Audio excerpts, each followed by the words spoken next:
Good evening and welcome to Athens City Council. It's Monday, January 24th at 7:01 p.m. and tonight we're in committees. Our first committee is that of the whole, and what we will have for about the first 10 minutes is the annual report that has been pre-recorded by the Athens City Commission on Disabilities. That will be about a 10-minute presentation. So we probably won't have much discussion other than to thank them for presenting the report, because I don't think any Disabilities Commission members are here tonight. They've been, yeah. Okay, thank you. Hello, everyone. City Council, Mayor Steve Patterson, and everyone else in attendance tonight. This is Davey McNally, chairperson for the Athens City Commission on Disabilities.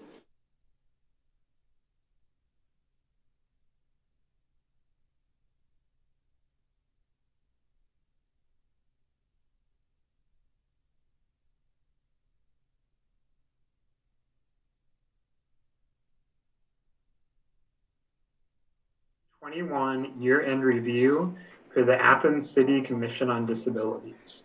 In 2021, we had 12 members. Here is one of our meetings that we had via Zoom. We also have committee meetings, including accessibility, advocacy, education and outreach, communications, and then our executive team meets as well. So these are all of our different committees that typically meet about once a month. Our commission membership, you can see listed here. We have Diane Bouvier, who's with us here today, Rose Dekas, Samora Dower, Claire Geisigum, Carolyn Lewis, who's also here with us, Sly Mata, Davey McNally, which is me, Cheryl Brzezinski, Lisa Simpson, Arian Smedley, who's the city council rep, J.W. Smith, and Noah Trembley, who served as the chair, as the vice chair. And our powers and duties are written into our bylaws, and also just kind of guide what we do. We make recommendations to the Athens city government on city services related to the needs of persons with disabilities. We act as a liaison between members of the community and local government. We respond to questions from the public, local government, and community. We consult with Athens city officials, council, and citizens. We inform the city of grant opportunities and submit activity reports and recommendations to the Athens City Council, which is what we're doing tonight. Thanks, Davey. This year we had a pretty active year, even though a lot of the times we weren't able to meet in person because of some restrictions we have. The highlights for us are that we held another Athena Award, and we did some additional walk and roll audits, which give some sense about some of the areas that are accessible or not accessible in our city. We looked at Stimson Avenue, and then two parks, West State Street and Richland Avenue. We began 2 monthly series, one letters to the editor and a second one called Athens Ability, to try to help educate people in the community about issues related to disability.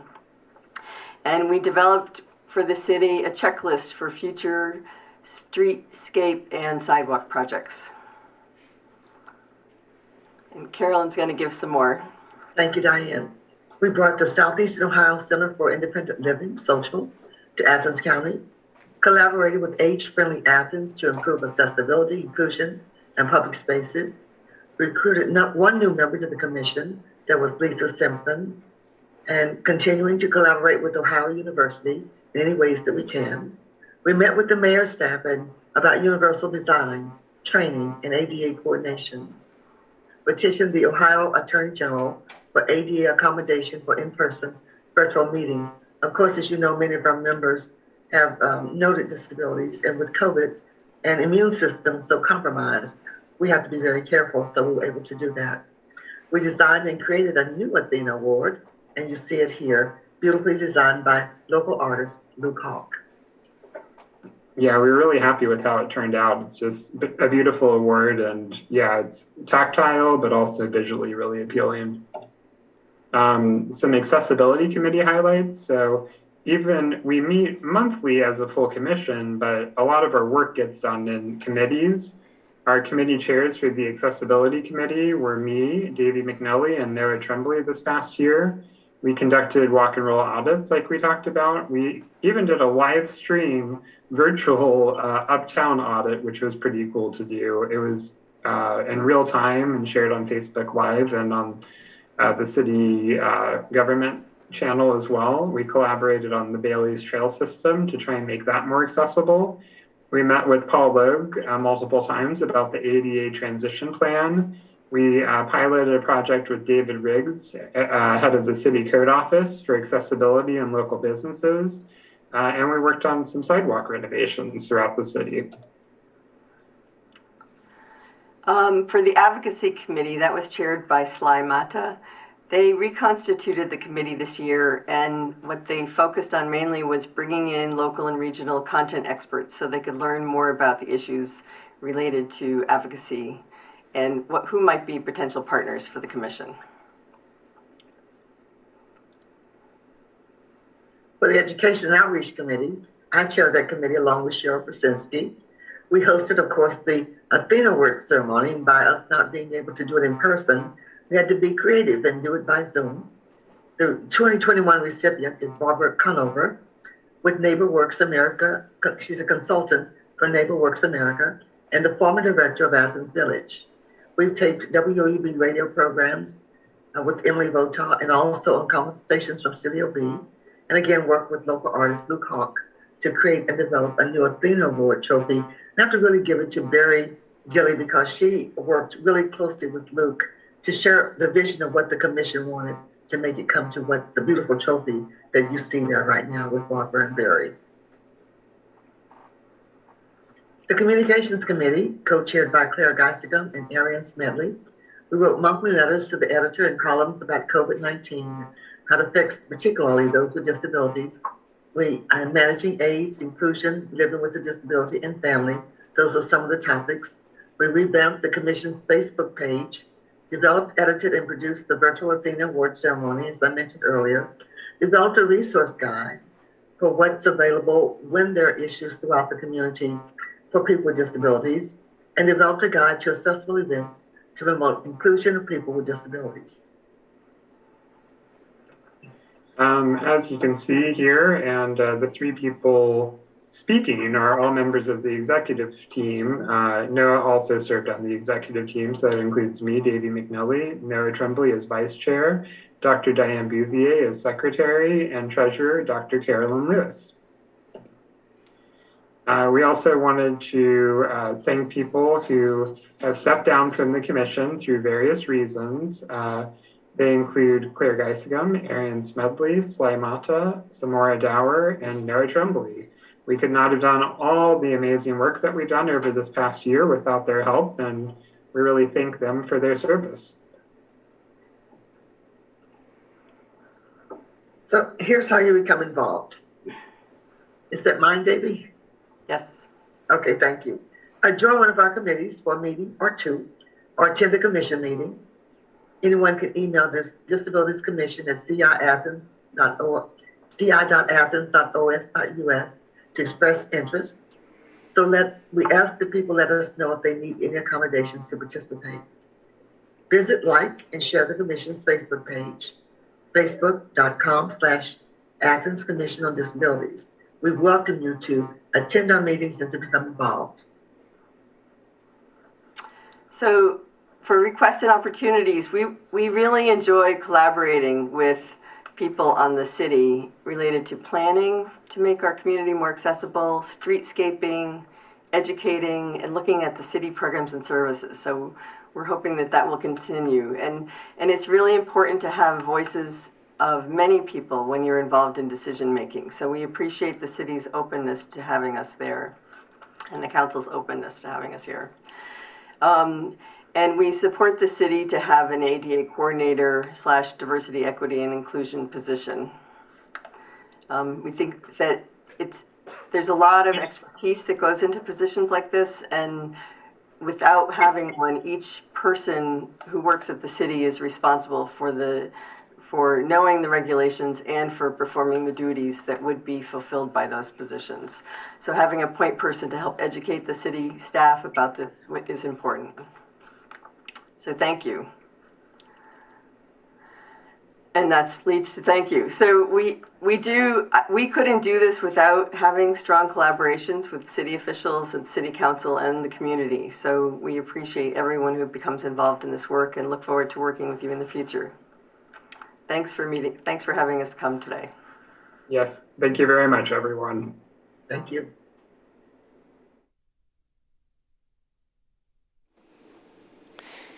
That's great. Thanks, Scott, for setting that up for us. And I just wanted to commend the Disabilities Commission, because at a time when we were going through COVID, this group embraced Zoom. Their committees expanded, the work on the committees expanded, and they've just done a marvelous job at one of our essential commissions. And Arian Smedley, as our former council member representative, while she's still supportive from the sidelines, we now have Councilmember Micah McCary, who was appointed last week to the commission. And I believe next week at our business meeting, we will have 4 new appointees to the Disabilities Commission so that they're up at their full slate. So they are moving along, and just great work. Any other comments or questions from council members? If not, we will proceed. I will move on with one announcement that I should have made before we had the Disabilities Commission presentation. That is that we are going to amend the agenda tonight, and we are going to add to the Finance and Personnel Committee pay grades information that was submitted by the HR director today. And given the need for moving forward in a timely fashion with the personnel, we're thinking that things are in place now to be able to have that in committee tonight so that we could begin readings next week. We'll now move on to the amendment to extend the mask mandate, and I'll turn to Councilmember Grace for some information on this, please. Thank you, President Isley. So this is a topic that I wish I didn't feel like we needed to talk about, but as we continue to see really high levels of cases, not just in Athens, but globally, cases of COVID-19, I think it's important for us to talk about our local mask ordinance. And I have had residents reach out to me with questions about whether or not the mask ordinance would be extended. Under the current amended ordinance, it is set to expire at the end of February. And I asked for our clerk of council to put this on the agenda for this evening, just to open up the discussion. I think it's important that we talk about the value of the mask order and what it does and does not cover, and just have a discussion about whether council feels this is an appropriate thing to continue to have in place, and also how do we determine when it expires. And thus far, we've had calendar dates in place, which means as the pandemic has extended, we've continued to extend the date that this ordinance would expire. I've thought about different epidemiological mechanisms or measures that we could perhaps consider putting in place, but so that council doesn't have to change or amend for the order to sunset. But I think likely, at least any of the ones I've thought of, would likely create confusion.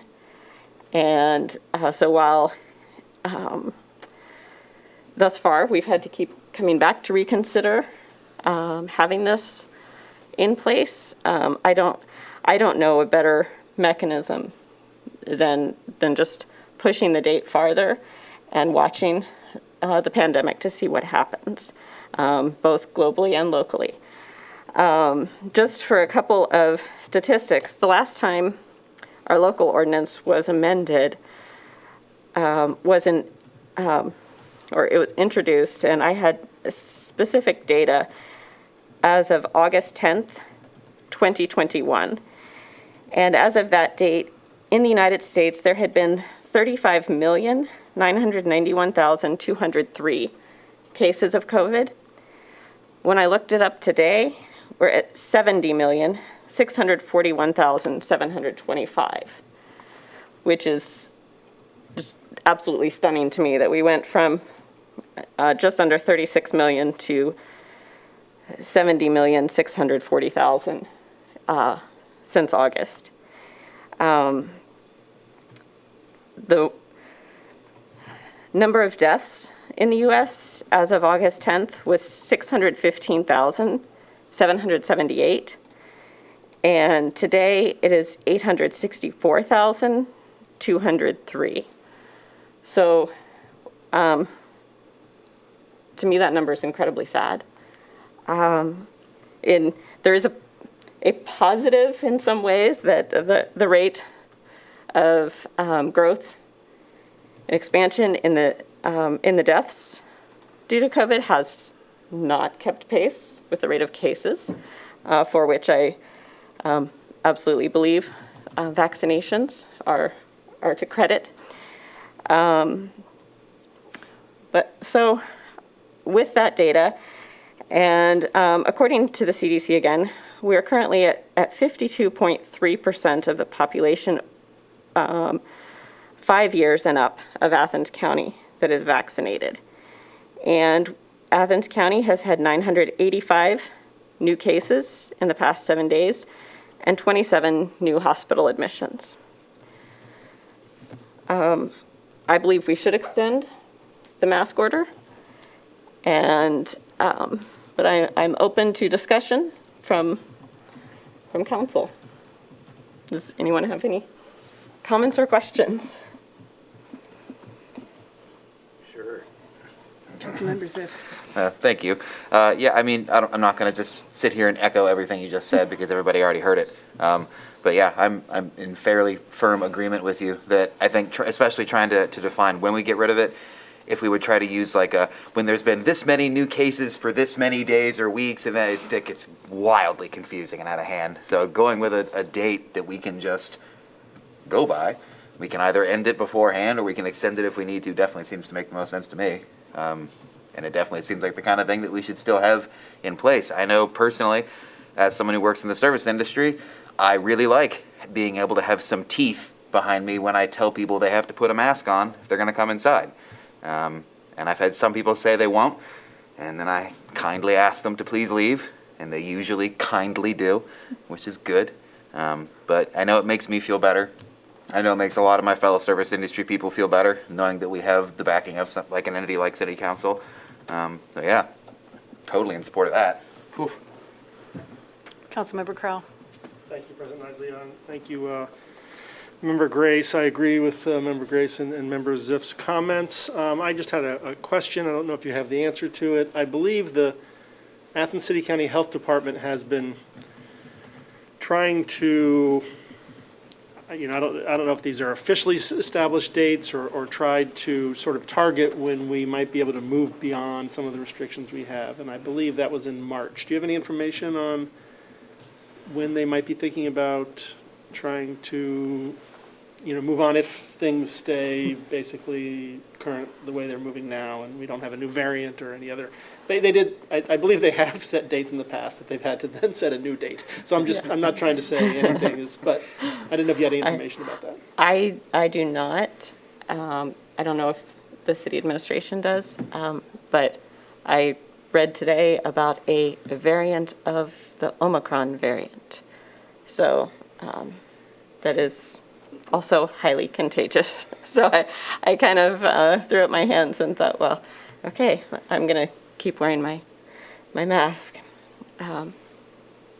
But yeah, I don't know what the City County Health Department's plans are at this point.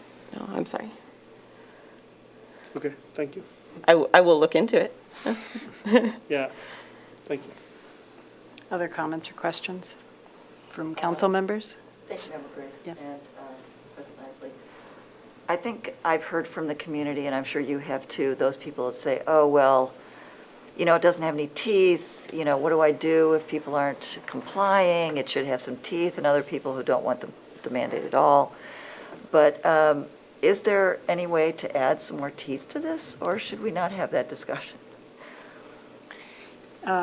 We'll get a comment first from Mayor Patterson, just to answer that specific question, and then we'll continue with the comments among council members. Is there a way?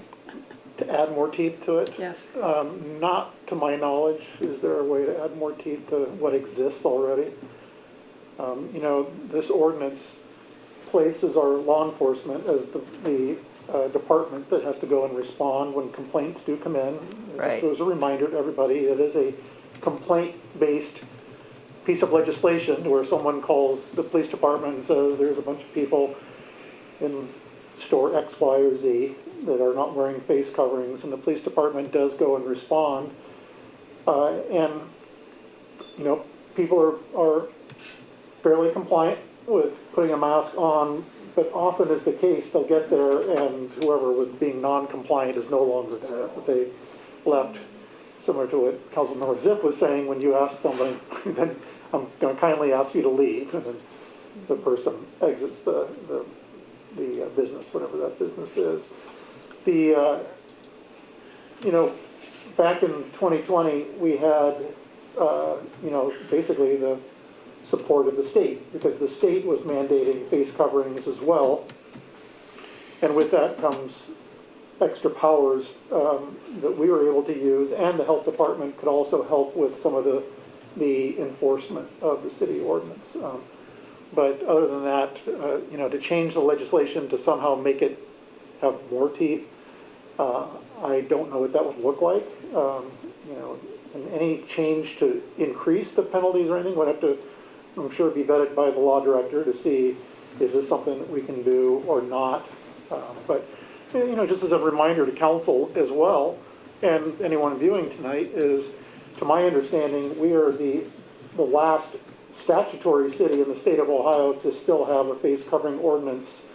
There are a couple of charter cities, Columbus as an example, still has a face covering ordinance, and they're using their city health department to enforce, so that the police department is not having to go and enforce. But Thank you. And Councilmember Swank, yes. When my two children, who are now 39 and 35, were small, we had a saying around our house, the rules are the rules. And I was always a believer, if you have a rule and you're not going to enforce it, it's probably a bad rule.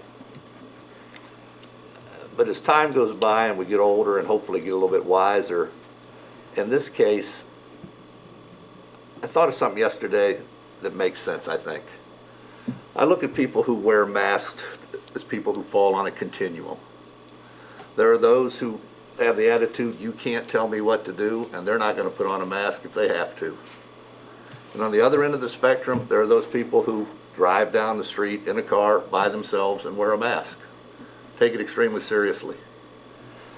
I think as long as we have a mask rule in this town, there will be those people who have enough respect for the law that they will continue to wear a mask. Maybe reluctantly, but they'll still wear a mask. And I think if we were to take this mask ordinance and discard it, those people who have respect for the law, some of them will also take off their masks. And I think the more people we have taking off our masks, the longer this thing's going to hang around. Take that a step further, I do think we need to put a timeline on this. I think 6 months would be too long. I think all of us are hoping someday we can take these masks off, just as President Biden did last year. And if we stick 6 months on it, man, that's a long time. Maybe make it 3. And if we find ourselves in a similar position in 2.5 months that we need to extend it again, then let's put on another 3. But I'm all in favor of extending it, and I for one, think 3 months would probably be a good intermediate step. Thank you. Other comments? Okay, if no other comments from council members or administration, elected officials, any comments from the audience? Yes, if you can give us your name and address. From Chazal, 61 Franklin Avenue. So more people who I know who have been safe, vaccinated, and everything have gotten COVID in the past 2 months since the advent of Omicron than since the start of the pandemic. And we know that masks are among the best ways to prevent spread. And I think if we want to keep people safe, it's a logical and smart thing to do to extend the mandates. And I really do like feeling like I can go into a store and not feel actively in danger because people are wearing masks. That's really great, and I would like that to continue. Thank you. Thank you. Okay. Any other comments? Yes. Ryan Goodman, 97 South Green Drive. I reached out about extending the mandate. I do want to say that, I don't think anybody really enjoys wearing the mask a lot, but I think that it's something that we do to step up for one another and to look out for each other. And I am a student at Ohio University, and Ohio University recently reaffirmed its commitment to masking and actually encouraged students to wear N95s when possible and to wear surgical masks and to making sure that we're stepping up for each other. And even on top of that, we have an almost 92% vaccination rate. And I think that it's important that especially as students and as members of a community in a college town, that we understand that people are coming and going. And one thing that I do want to acknowledge is that as spring break time comes around, I know that a lot of students are planning to travel, so I worry about what they might bring back with them when they come. But I do want to echo what was just said previously. I was walking with the mayor the other day, and I said, I feel safe walking into an establishment here in Athens, making sure that everybody has their mask on. I feel protected. And I have the booster as well, but I think it's an extra step we take. But when I go home, I don't feel that same comfort, so I think it's a great thing. And I would just ask that you continue the mandate so everybody looks out for everybody. Thanks. Thanks. Okay. Any other comments from our audience members? Okay. Thank you so much, Councilmember Grace. We'll look for an ordinance then, or a resolution. Yes. Okay. All right. The most amended ordinance ever. Yeah. Other than the budget. Yeah. All right. The next item is unlawful discriminatory practices, and this is a suggestion on amending City Code Title III. And I believe Councilmember McCary, you have some information on this. Yes, thank you. I am happy to invite discussion on the notion to amend our city's protections, our discriminatory protections, specifically to include protections against discrimination based on hairstyle and texture.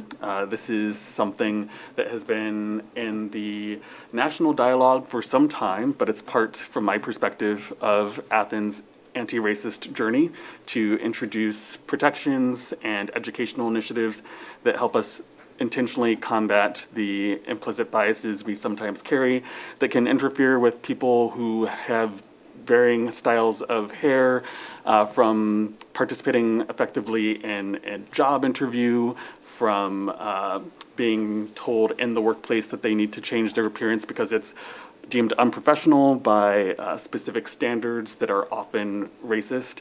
And I received the suggestion to have Athens, as a city, consider amending this anti-discrimination language from a recent graduate who's in attendance tonight, Jordan Pazel.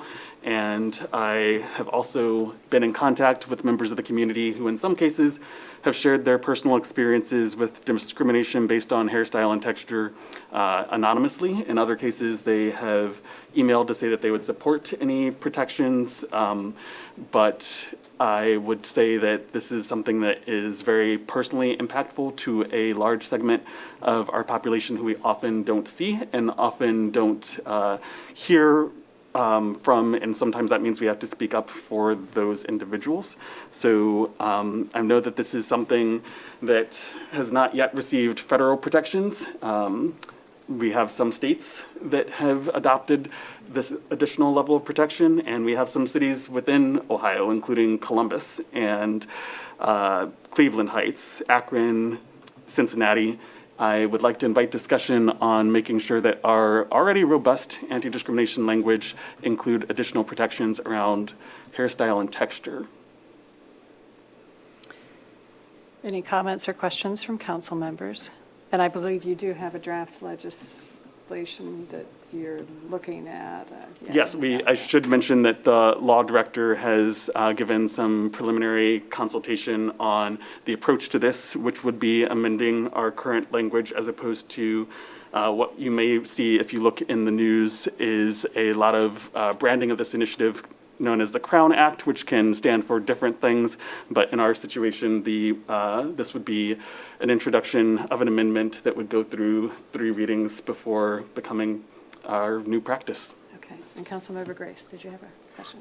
I just wanted to thank you for bringing this forward and say that I'm absolutely in support of expanding the protections that we offer, and I'm proud of where Athens stands. That we often are well ahead of many other cities and states, and I think that is an admirable position to be in. And so thank you for moving us further in that direction. Okay. Yes, Councilmember Swank. I'm not an attorney, so I don't know the answer to this, but one suggestion I might make is that before we move this too far down the line, that we have a conversation with the superintendent of the Athens City Schools, because there is so much coming and going. Ohio University students, volunteers in the community, students taking advantage of College Credit Plus, that I would hate to have a city ordinance, a practice, which I think is a good one, that would be in conflict with the code of conduct, rules, and regulations of our local school system. I think it would put a lot of people in a very difficult situation, and perhaps in conjunction with this council, assuming that this council would add this as an ordinance to our code, perhaps the Athens City Schools might add this to their policy guide at the same time for equality of enforcement, equality of treatment, and consistency. And I think a conversation with Dr. Gibbs and or Dave Hayden, president of the school board, might be in order before we get this too far down the line. Thank you, Councilmember Swank.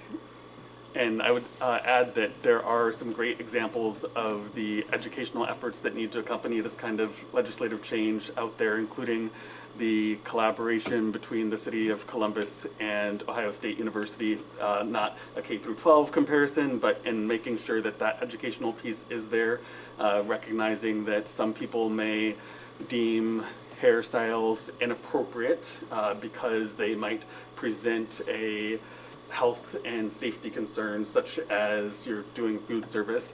There are a lot of educational points that need to be clarified that have been successfully clarified to let employers know that that protection, that hairnet or whatever you may normally require is still appropriate to require. You just have to do it consistently, and this is going to help cut down on the number of instances where people are singling out, in particular, Black and African American community members, to hold them to a different standard because of the appearance of their hair. All right, any other comments or questions? Any comments or questions from our audience? Yes. Jordan Faisal, 61 Franklin Avenue. I think this is really important. Black History Month is coming up, and as allies, especially as allies with institutional power, such as yourselves, I think it is important to do whatever we can to make workplaces safe for Black people. And I think this would be a really great way to do that. Historically, there has been a lot of discrimination against Black folks for the style and texture of their hair. And currently, as we've heard, there is no larger protection for that. And I think this would be a great way to do that. Okay, thank you. Mayor Patterson. Yeah, Member McCary, I'd strongly encourage you to bundle this together with the gender-neutral language for all of Athens City Code as well. If we're going to be making amendments, I think now's the time to go through and make a lot of amendments. As I was going through and identifying, the service safety director and his, appointee or designee or his or her and, go through and make those changes all at one time. Thank you.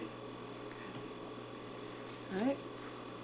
Thanks for the comments and suggestions. All right. We'll move forward on that. Next is City and Safety Services, and this is chaired by Councilmember McCary and joined by Councilmembers Grace, Swank, and Crowell. So we'll give just a moment for the other council members to adjourn to the other table.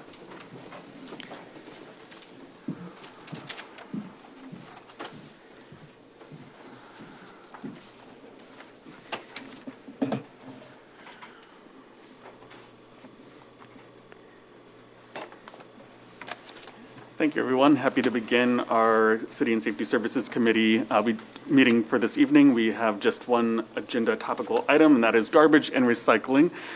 We have not yet had this particular service on our agenda in this current year, and I'd like to invite conversation, recognizing we ended last year having approved some garbage rates that were by some concern presenting some inequities, but in a larger context of understanding that we have some garbage and recycling related financial challenges, largely compounded by the pandemic. So I had asked that we have administration here this evening just to give us an overview summary of our garbage and recycling services, particularly with regard to finances this evening.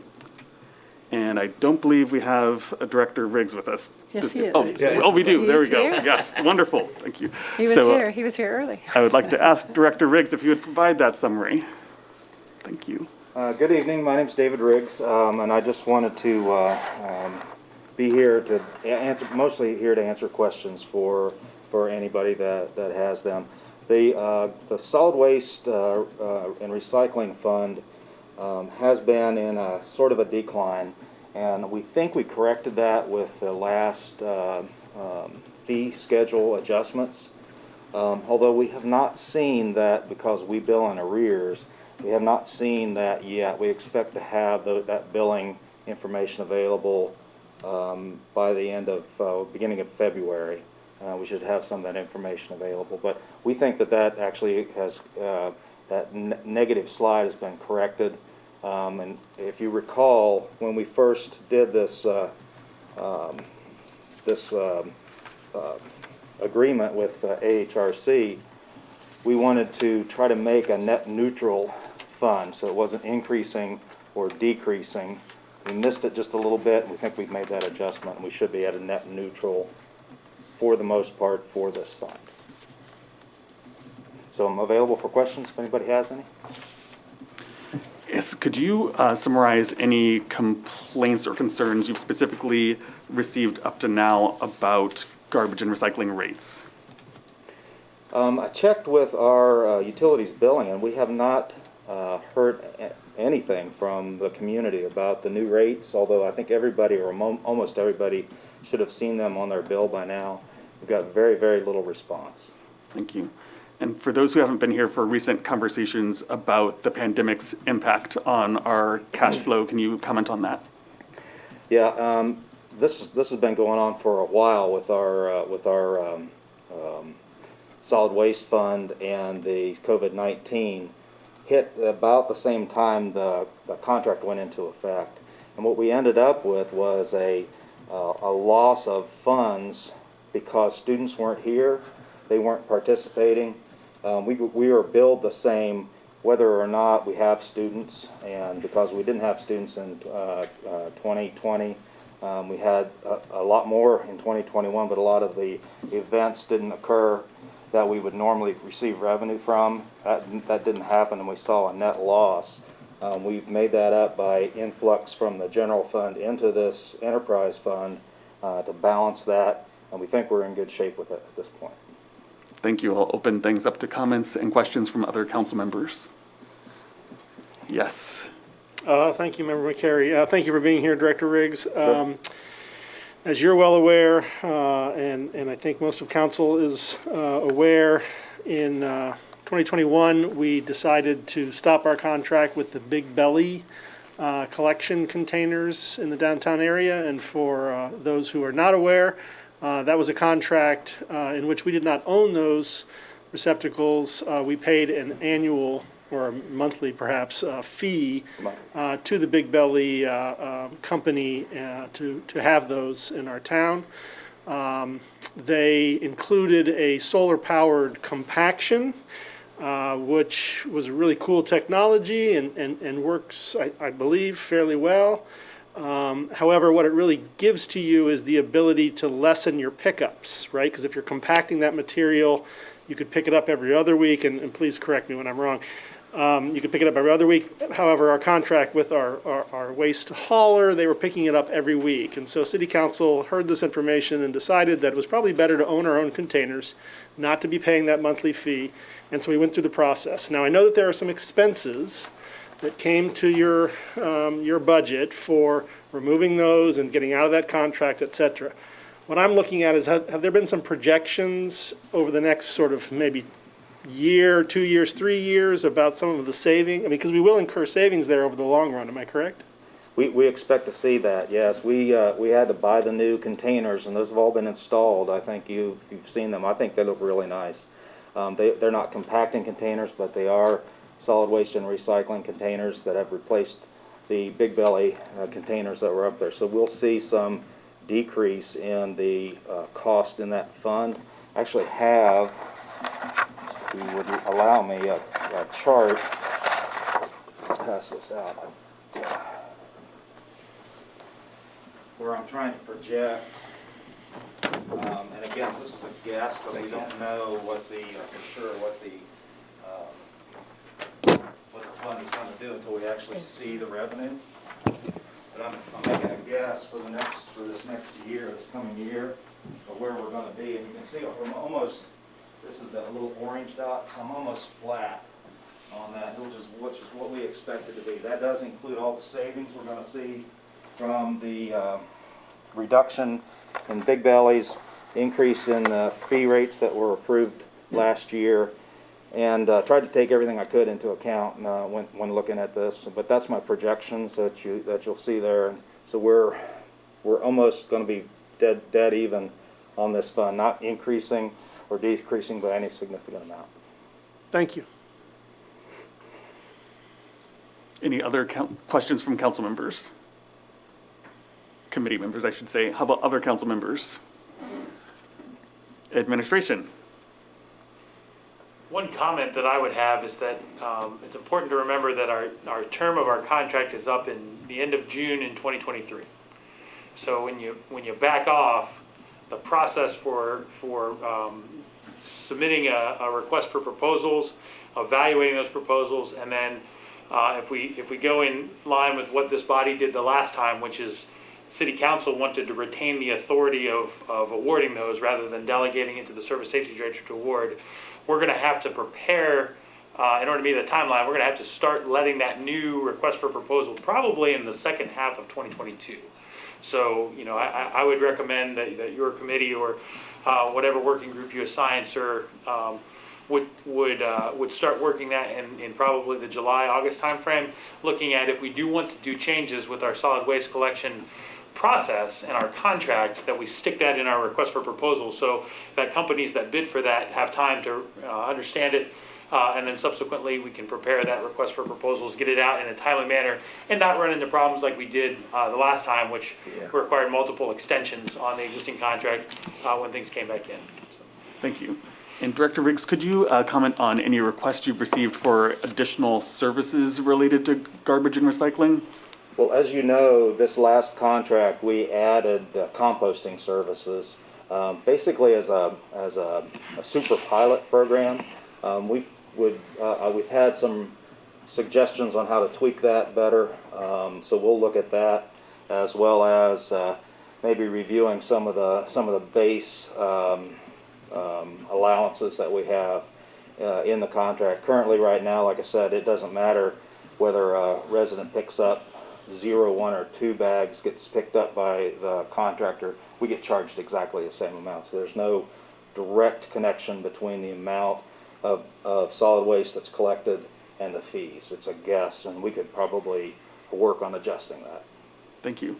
Councilmember Spink. Now, no question for Mr. Riggs, but when he finishes comments, please. Excellent. Before we adjourn this committee. Thank you. Questions from the audience? And I think while we have you, Director Riggs, I'd just like you to end on any requests you might have from citizens that would be able to improve sort of the functionality of our trash and recycling collection. We have got calls over the, it's been going on for a while, and this is actually part of the codified ordinance that individuals that own or owner occupied can have a different rate than somebody who is a renter, and we probably want to look at reviewing that as well. Okay, thank you. We'll just take final comments. Councilmember Swink. Thank you. Mr. Riggs, that's a perfect segue. Excuse me one second. Ed Newman said we have some visual aids.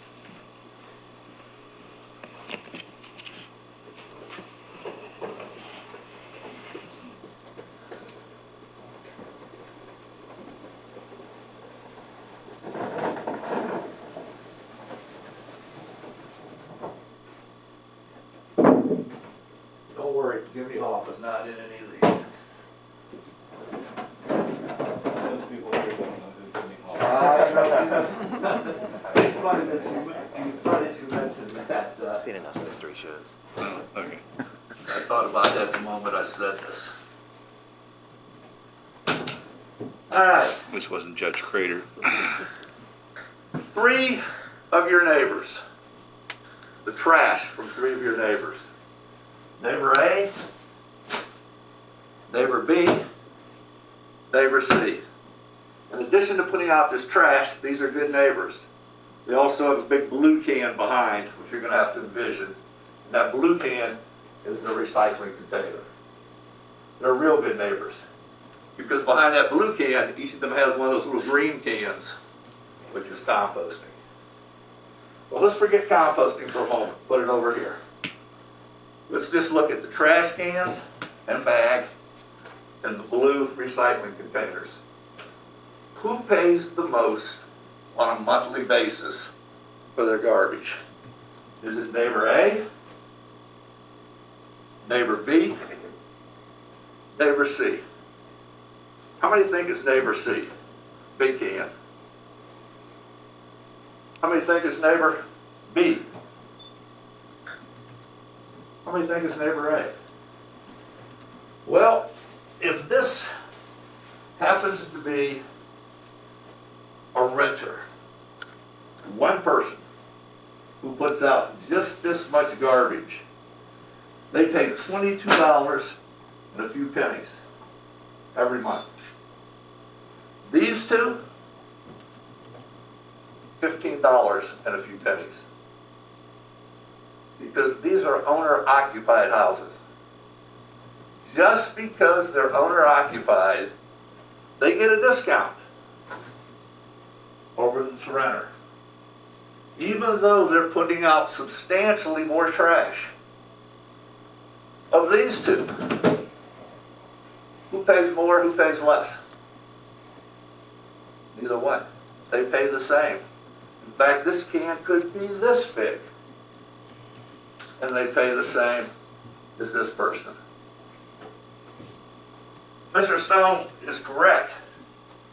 On one hand, we really don't need to worry about this until the second half of this year because our contract's not up until June 30th of 2023. But we talk about equity in this town, and often it revolves around racial equity. And that is extremely important that we address that. And as the mayor told us last week, we've got the surveys, we're addressing that now, and that is a good thing. But there are other types of equity. And clearly, the charges for this trash are not equitable, simply because someone is a renter. They pay more. Similarly, supposedly, our standard can is 32 gallons, which is that one right there. Yet we talk about enforcement. If you put out that big one, You can get by with the 1-can rate, which is cheaper than the 2-can rate. Most people don't know that. Although some have figured it out, called into the billing office, put out the big can, and only get charged for one. That is not equitable. Going back to rules, the rule, where's the rule? The other problem, though, is the composting. We have a great program in this town, but it needs tweaked. We are losing $25,000 a year by providing composting. The way the contract is written, the city pays $25,000 just to offer composting. And then we charge residents, myself included, $6.33 a month. We still pay $25,000. If we wanted to break even on this per this chart, we would need to raise that composting figure. A lot of people have said to me, why should I compost when I get nothing in return other than a satisfaction, and Sam, I think you'll agree with this, reducing the amount of junk we're putting in our landfills. There are composting programs in this country that you put the raw materials out and you get finished composting back. Garbage to Garden in Portland, South Portland, Maine is one example. We only have 1,135 households composting today. And I shouldn't say composting, being charged for composting today. Not all 1,135 participate. We need to get that figure up. And I think what we need to do is tweak this program to figure out a way where more people will voluntarily participate. So what I ask of this committee is this simple question. We rolled out 3 things here today.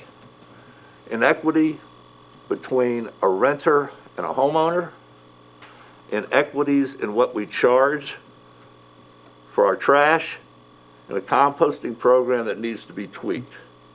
Is this something as a committee that we want to look at? And if we do we want to look at it individually or as a whole? And I throw that out for your consideration. Thank you, Councilmember Swank. I do believe that from an administrative perspective, we'll likely hear from our colleagues in the administration about any intended changes in the coming future. I know that we'll have to approve any changes in rates, but I think you've highlighted some important issues today, and I think it would be appropriate for us to check back with Director Riggs and sometime before we get to the opportunity to start looking for bids on our service providers. And I believe with that, we should conclude our committee meeting. Well, wait a second. I have a comment on that. I have met with Mr. Riggs. I've had extensive conversations with Mr. Chicky. If we just came in and did this, it would have a negative impact on the amount of money we bring in. We would have to tweak other things. But if we acknowledge that there's a problem, we can't wait 18 months to address it. I'm surprised, quite honestly, that someone hasn't filed suit over the difference and discrimination between a renter and a homeowner. So yes, I understand what you're saying. In the next contract, this is very important. And perhaps the question I ask, maybe rather than the whole thing, we look at one of those things. I've called just about every city and municipality in Southeast Ohio. Nobody has different rates for renters. In fact, several of the people I spoke with on the phone were aghast. How do you get away with that? So, respectfully, yes, the next contract, but perhaps one of these things we could look at now and then figure out how to make up the money on the back end. Thank you, and I do believe Director Stone pointed out that we do need to start thinking about that, not in mid-2023, but within the next 6 months. Council Member Crowell. Oh, thank you, Member McCary. Thank you, Member Swank. Appreciate your looking into this very closely. But I do want to make sure that we understand that the composting program, the purpose is not to keep junk out of the landfill, but to keep organic materials that create methane gases from being produced in the landfill, which is a very potent, 80 to 100 times more potent greenhouse gas than carbon dioxide. So there are costs that are associated with organic materials being in the landfill that we don't see. They are impacting our environment that we will pay for down the road because of what we're doing. So, the changes that are happening to the earth. So it's not just that we're trying to separate materials to put less junk in the landfill, but it's actually to try to do our own part to reduce those greenhouse gases from being created. So that's the real purpose of the composting program. But I appreciate you taking a close look and at perhaps this. I misspoke when I said junk. Junk tends to rust and decay and all that. Junk's a bad thing, and I understand exactly what you're saying. Yes, yeah, I must have misspoke on that. Might I suggest, and Councilmember McCary, I agree with you, and as we move forward and beginning to look at this in 2022, and I hear your concerns, Councilmember Swank, that maybe there is a way for us to offer a dialogue or with the code, but I would offer that the code comes to council for a recommendation, with a recommendation on the rates and the amounts.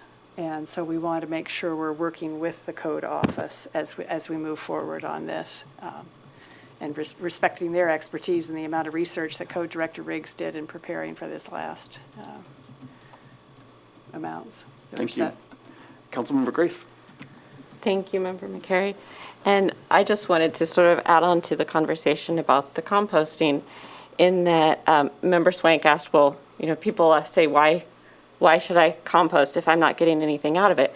Well, why did people begin recycling if they personally weren't getting anything out of it? The benefit is that it's the right thing to do environmentally. And when we, as a city, introduced this option as a program that people could participate in, the hope is that more and more people will choose to participate as they learn about it, and do it purely for the reason that it is a good steward of the environment thing to do, whether you personally in your own backyard or garden benefit from it. I don't generally garden very much at all. I don't want my compost back. I'm happy for someone to take it away and make it available for someone else to use in their garden. And when we initially added composting to the contract, my preference was that we add it as a flat fee for all city residents, much like recycling was done originally. That this is something that is an option available to everyone and is encouraged that everyone participate in this option. And by sharing the cost across all residents, it's much lower, but then it is a financially stable program that can grow from that point. There were objections to that because at the same time we were also needing to increase the garbage rates, and we were in the midst of the early stages of a pandemic, and so we made it an optional fee. But I think that if we want to put our money where our mouth is in terms of protecting the environment from climate change, then it needs to be supported universally in order to adequately fund the program and support it for continuing. I think if it is broadly supported, like financially, by the city, then that provides opportunities for AHRC to grow and develop new beneficial projects through the composting program. So I just wanted to say that it's, in my mind, it's similar to the approach from several decades ago to recycling, that we encourage people to participate and make it an option for everyone because it's a good thing to do for everyone, for the environment. Thank you, Councilmember Grace, and to all who've made comments. I think we do have some concrete items to revisit with regard to checking in on how our composting program is doing in the future, looking at some inequities in terms of renters versus property owners and garbage sizes. I personally appreciate the conversation as a renter who would be in that situation is paying more, but I also recognize that there are a lot of complex financial pieces here, and I appreciate the work of our administration, and we'll go ahead and with that close out our City and Safety Services. sorry. Did you have a comment? Yes. I just have one point of clarification, Chairman McCary. As long as I work for the city, and I've worked here since November 2003, the option has been in place for an owner-occupied person to request a lesser rate. I just want to make a point of clarification that it's not automatic. That if someone establishes a new utility account, they're automatically charged at the 2 can per week charge. If they're owner-occupied, they may make the request to just have the 1 can rate. And so Councilmember Swank is absolutely correct in that that option is not available to a non-owner occupied person who establishes a utility account. And there is a disparity there, but it's not automatic. It doesn't just automatically go in place. It has to be requested by a member. And like I said, it's been in place for as long as I've worked here. And so people far before this administration and this council set this mode in place. And so, right now, if you wanted to, this body could just remove that option to be able to request a lesser amount, and that would correct the disparity. There'd probably be some constituents who pay that lesser amount who wouldn't appreciate that necessarily without looking at it further, but that is the option to fix it right now. Thank you for that clarification. Yeah. I better check one last time. Any final comments or questions from council? From administration? From the audience? Yes. Jordan Faisal, 61 Franklin. So I've been a renter in Athens for 3 years, and I think part of the issue potentially with composting is lack of awareness. Because I didn't know until earlier this year, well, late 2021, that rental, because I'm renting, that I didn't know that I had the option for that. And then I learned about that, and I was like, oh, that's what, there are actually the green bins by my house that I can use. But I think a lot of folks, especially students, don't know that they have that option. So I think publicizing that a bit more could be helpful if we want this to be expanded and more widely used. Thank you so much. Any other comments or questions? Yes. Briefly, Rob Delac, live on Morris Avenue here in the city. I'm one of those ratepayers that got the reduction for 1 can. And I did it because we don't even produce that much trash in a week. We produce less than that 1 bag a week. When we had 4 people in the house, now we have 2. Every other week we produce half that probably. So we produce almost no trash. And so it makes sense, I think, to encourage that kind of behavior by having a lower rate and not just eliminating it potentially. So we want to incentivize people to produce less trash, right? I think we need to keep that in mind as we go through this process too. So. Thank you. I appreciate that additional theme and objective to decrease trash overall. Thank you. All right. And there was one other, excuse me, if I could make one comment. Yes. One other part of the discussion earlier, too, was going to uniform trash can sizes. And so I think there was a fair amount of support for that, but there was also a considerable expense. So if we could still take a look at that, then that might do something to help with the disparities between the cans, too, and the bags. All right. Yes, Mr. Mayor. May I request something unusual? I know we have a visitor who's here, Mr. Ed Newman. I do have a question about the compost that's made. Who is eligible for it? I remember some years ago there was conversation that those in the compost program were eligible to receive a certain amount of compost once a year. I don't know, Ed, if you'd like to speak to that at all, or I apologize for putting you on the spot. You can certainly say no if you choose to. I love talking trash. Ed, share with us your address, too. Ed Newman, 30 Courier Street. So regarding the finished product, Athens Hocking Recycling Center sells it, so anybody can go and get it while it's available. It's a hot commodity, and so it goes pretty quick. They have more these days than they've had, and there's moves afoot to try, where I work, we got a grant to get to help them get a shredding machine, so that serviceware from businesses who would want to compost everything could do that with one material, so that could open things up to even a lot more materials coming in. So they're going to have a shredder for food waste here coming up, which should increase the amount that they get. There's a certain amount of cost in collecting and paying somebody to deal with it and everything to cover the cost. So that's what's done with it. Now, I mean, when this was proposed, there was I think I would consider a minority in the city that was opposing it. It was going to be $3.50 if it was done citywide, and by opposing it, and the fear also that was generated from lost revenues to the city from COVID, it was made into an opt-out system, and then right away all the landlords opted out, and it wasn't promoted as well as it could have, about the program when it started. So, if we would have gone to that citywide, just like with recycling and trash, it would have kept the cost down. So I would love that we could revisit that and put it on par with the other ways we charge. So in that regard, I kind of put that one on you a little bit because you were involved with pushing that.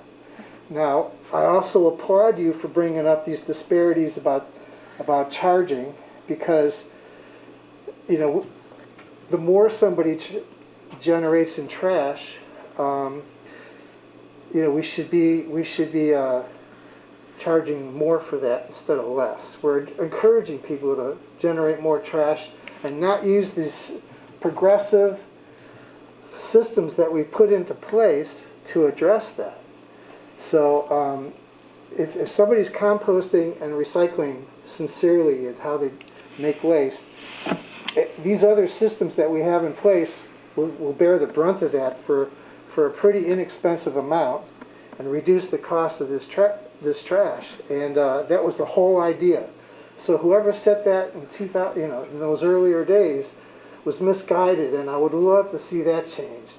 I mean, there's other things I could talk about too, but I mean, if we could get on top of that and get this compost fee fixed, I think we could really improve our solid waste fee structure and fairness, and help reduce a lot of waste. And if we want to talk about returning some of this to the community, then let's try to figure that out if that's something we need, we want to do collectively. I mean, the world is our oyster. Let's make a good program that everybody can get behind and make it our city even more progressive. I mean, we're the leaders in this pretty much in the state of Ohio. There's only one other community I know that does curbside composting, and that's Bexley. And I think we have a better program. So let's keep tweaking it, as you say, and improve it. I applaud this conversation. Thanks. Thank you, Mr. Newman. Councilmember Grace. I just very, very briefly want to say a huge shout out to the drivers and collectors of the compost, because last week when they picked up my compost, they were working really hard to dump frozen compost out of the buckets, and it was cold. And I was really impressed at the time that gentleman took to make sure he got the buckets emptied as much as possible. So I just didn't want the opportunity for a public thanks to those workers to be missed. One more thing. We're getting 3 services, recycling, trash, and compost, for a comparable price for what most people pay for disposing of trash. If we fix this disparity system with our pricing, it'll be even better. And that's the model that other people could see that works, that can maybe get others in Ohio, to see that how we can progress into the future. I mean, that's good stuff. And so when you were talking about with these other communities, I did that too during that process, and I saw what they were paying too, and that was just for trash. And we were paying too low, because everything was going up, and we were still paying the lower fee. I think what else was freaking people out is we've also been investing in our sewage and water, which is great, and that made the bill go up. But we have a good system in place for that too, and I applaud our city for improving our infrastructure instead of letting it go like a lot of places are and having all these troubles. So we're paying a little more, but we have a safe infrastructure for delivering our basic utilities, which is super important. Thanks. Way to go. Thank you. Yes. Yes. Thank you, Mr. Newman. I know you've been caring and demonstrating your care for these topics, at least for the 18 years I've been here, so I appreciate that. And Mr. Mayor? I'm going to pass on that. Okay, terrific. Councilmember Ziff. Thank you. Okay. Just very quickly, I just wanted to thank you, Mr. Newman, for coming up here. I mean, I thoroughly love and enjoy and relish the opportunity to get to have, or at least be a part of a conversation with someone who's so caring and so knowledgeable about their area of expertise. I really appreciate everything that you and everybody, all your cohorts do for our community. So thank you so much just for being here and for helping make Athens a better place. Warm in my heart. Excellent. I appreciate all the solution-oriented commentary and one of the most illustrative examples here, visual aids, that we've had in a while. So with that, I will call our City and Safety Services Committee meeting to a close. Thank you, Councilmember McCary. Okay, 2 committees down, 2 to go. Finance and Personnel has a lot of items. This is chaired by Councilmember Crowell, joined by Councilmembers Reisner, Ziff, and Spieldness.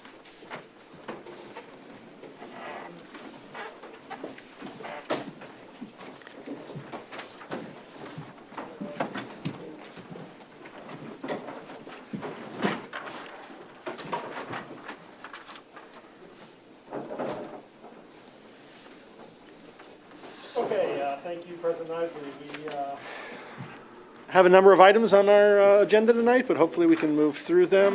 The first item is the Public Entities Pool of Ohio. This is the Ohio Revised Code allows the political subdivisions to kind of work together, and we work with the City of Athens and Athens County on our property and liability insurance. This is all our city property, all our vehicles, buildings, all the building contents, as well as legal defense needs and the claim payments. And this, we're going to get a presentation from Deputy Service Safety Director Cheeky on this. I believe he's going to talk about premiums and our property values and 2021 claims, et cetera. Mr. Cheeky, thank you for being here.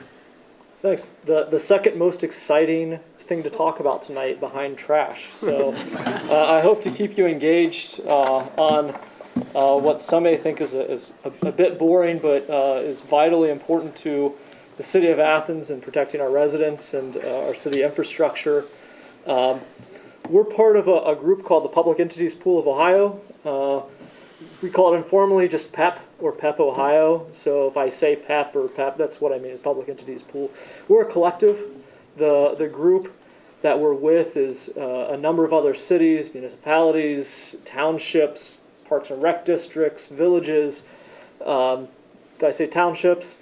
Lots of different groups. I believe there's close to 600 that are part of this entities pool that we are a part of, and that's a good thing because it improves the services that we're able to receive being a part of that group. I'll skip over a lot of this, just it's in the record for you all to see and understand, which is that it is established by the Ohio Revised Code for municipalities to do this as opposed to seeking out our own independent insurance to try to administer ourselves, that it's administered as part of a collective. Our premiums, this is the dollar stuff. We set a premium based on what we have. So the liabilities that we have, the exposure that we have for the city, that includes our buildings and infrastructure, the number of employees that we have, the number of elected officials that we have, the exposures that we might experience as a result of our cyber infrastructure, our actual physical infrastructure, etc. So our premium in 2020, and this is apples to apples, the closest that, so you can see when we last evaluated this and sought out alternate opportunities for being in an entities pool, we paid $261,000 and some change under our previous insurance program. When we changed over to PEP In 2021, that was reduced to $250,000, and that's apples to apples. That's the exact same stuff that we had from one year to the next. So we saw a reduction in a little over $10,000 just from changing programs. Now, that sounds great, reducing the amount that we pay out, but we also have to look very carefully at what are we receiving in return. Are we getting the coverage that we need? And that's a very important part, because an example like what I have here is under the old program, we had a $10,000 deductible with a $1 million limit for cyber liability. Now, cyber liability is very serious and very important, considering the changes in security risks that occur year to year as technology changes, as there are outside threats that wish to do harm, not only to smaller communities, but the United States at large. And we experienced that almost 2 years ago. As many may remember, they may have gotten a letter stating that we were the victim of a cyber attack. And when we changed programs, it changed a little bit of what we were doing. So under our old program, that cyber liability, for example, was a rider. So it was an add-on with an additional premium that we paid for, plus that $10,000 deductible. What we have now under the current program, it's included in the overall package at no additional cost, because we math out all of the different infrastructure that we have. It's just part of the standard package. So that's included in there. Another example would be crime coverage. So if we're the victim of a crime as opposed to an accident, let's say, for example, a car comes careening down 2nd Street and loses its brakes. Not that this happened. Maybe it did. And hit one of our buildings and destroyed a truck, as an example. That's something that would be typically covered on any insurance program. Now, if we were the victim of a specific crime, we had to have an additional insurance coverage that we paid $2,500 for a separate program. That's one that we pulled out. So the savings that we experienced is even greater than what is shown apples to apples with our previous program and the current one, because we had these other riders that existed that we had to get additional coverage for to cover things that we knew that we needed to maintain a full coverage. So that's a lot of just kind of how the nuts and bolts work. Our valuation, just so people understand kind of what we cover, is our 2021 valuation was almost $6 million in vehicles. You think of all the fire apparatus and police cars and trucks that we have and street sweepers, all those things. It's $6 million. We have additional heavy equipment. That's stuff like backhoes and different diggers. I'm going to call them diggers because my nephew calls them diggers. That we have. And then our property and contents, $141 million. That's our wastewater treatment plant, city buildings, all those pump stations, all the things that people don't really see that happens under the ground that keeps everything moving. That's all part of our overall infrastructure. And that, the contents as well, the things that we have inside. I'll continue. I think you all kind of get the idea what our valuation was. Our claims in 2021, this past year, over 12 months, there's a few notable claims that were made on behalf of the city, meaning things that happened to us that we needed to file an insurance claim for. The two largest ones, and again, we didn't have too many claims this past year, which is a good thing. We protected our assets. The most notable is Arts West building damage, and a vehicle ran into the side of the building, doing significant structural damage. And we had a deductible for $1,000 on that building. We've been made whole for a little under $45,000. Unfortunately, we're not quite complete with it because of supply chain issues. So you'll see a board that's still up. We don't have a window yet, but everything else is complete. So the HVAC system had to be repaired in that section. We had to actually physically structure and put jacks up to hold the building up while we redid all the block work and that kind of thing. Other notable claim was we had a police cruiser accident with a deer. It's kind of surprising that we only had one. Our officers are out 24 hours a day at all different times in all different conditions, and to have one claim with our cruisers is pretty good, really. Damage wasn't significant, but it was enough that we needed to file an insurance claim. The result was a complete repair. There's a picture of the Arts West damage the night that it happened, so that was a fun call at 4 o'clock in the morning to go into. And you can see the vehicle, the individual that was in that accident, I won't say they walked away, but they came away with less significant injuries than what you would think, considering how fast they were traveling when they hit the wall. Additional activities and assessments that, whenever you switch insurance programs, these pools are things that you have to do, that you're required to do. There's other things that you can either buy into or that you get as part of the package. In this case, we got a lot of really great add-on values for changing into this program.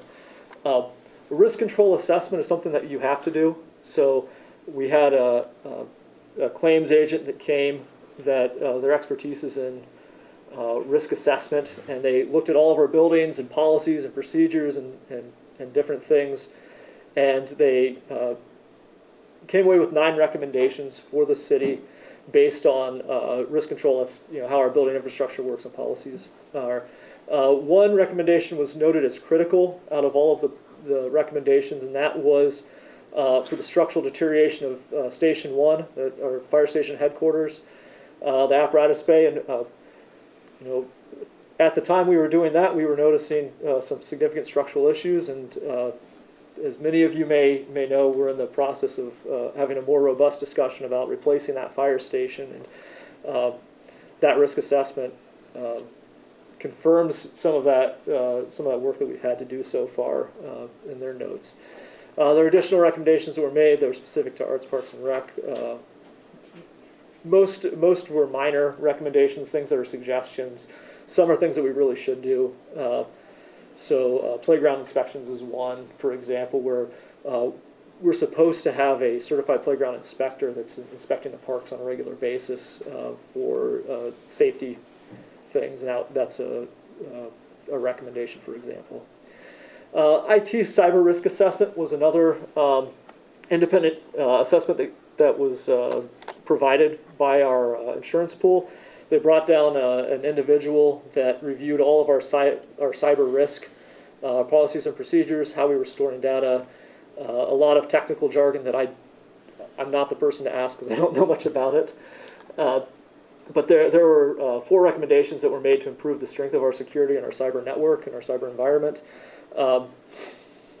Each one of those items has been addressed, but again, I can't stress enough how that evolves and changes, and we need to be very mindful of, we have a city that's interconnected, our city infrastructure, so think how our communications operate, how our IT infrastructure operates to be able to do things like these presentations, for example.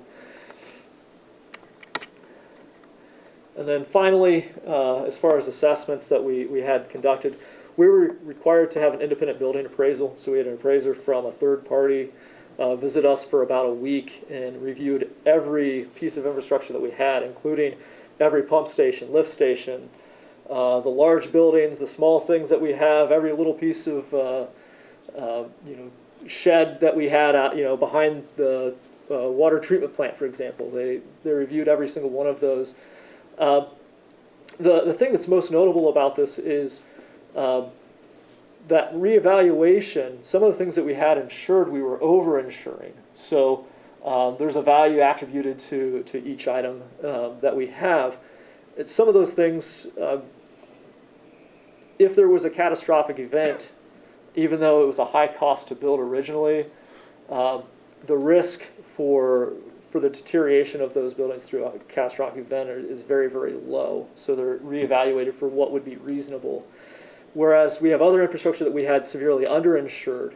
So City Hall is an example where it appreciated in value because the cost of replacement of a building of this age with this type of history is much more significant than we had insured previously.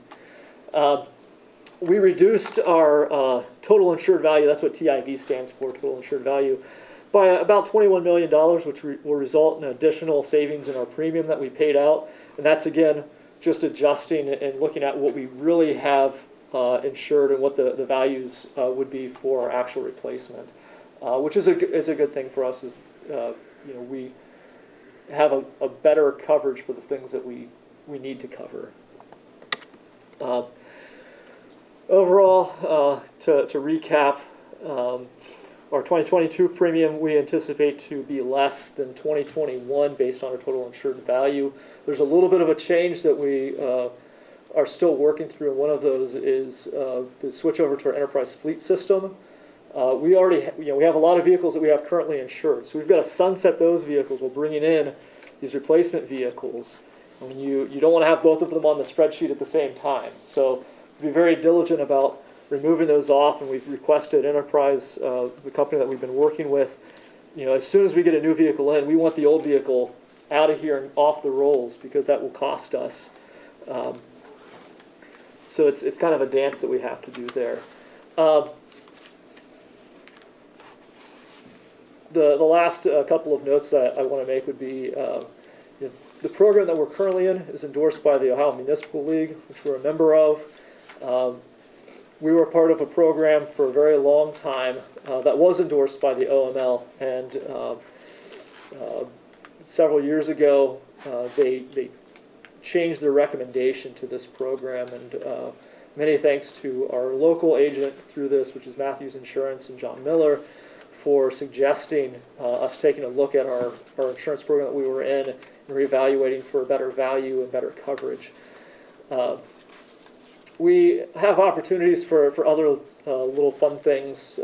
We get an annual grant to be spent on safety items each year from the program.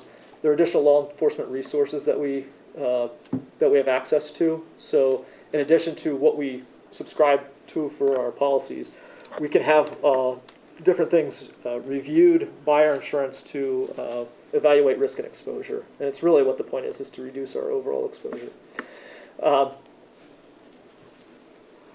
And you can see the other items there. So that is, in a nutshell, our insurance program. If anyone has any questions about this exciting world, I'm happy to.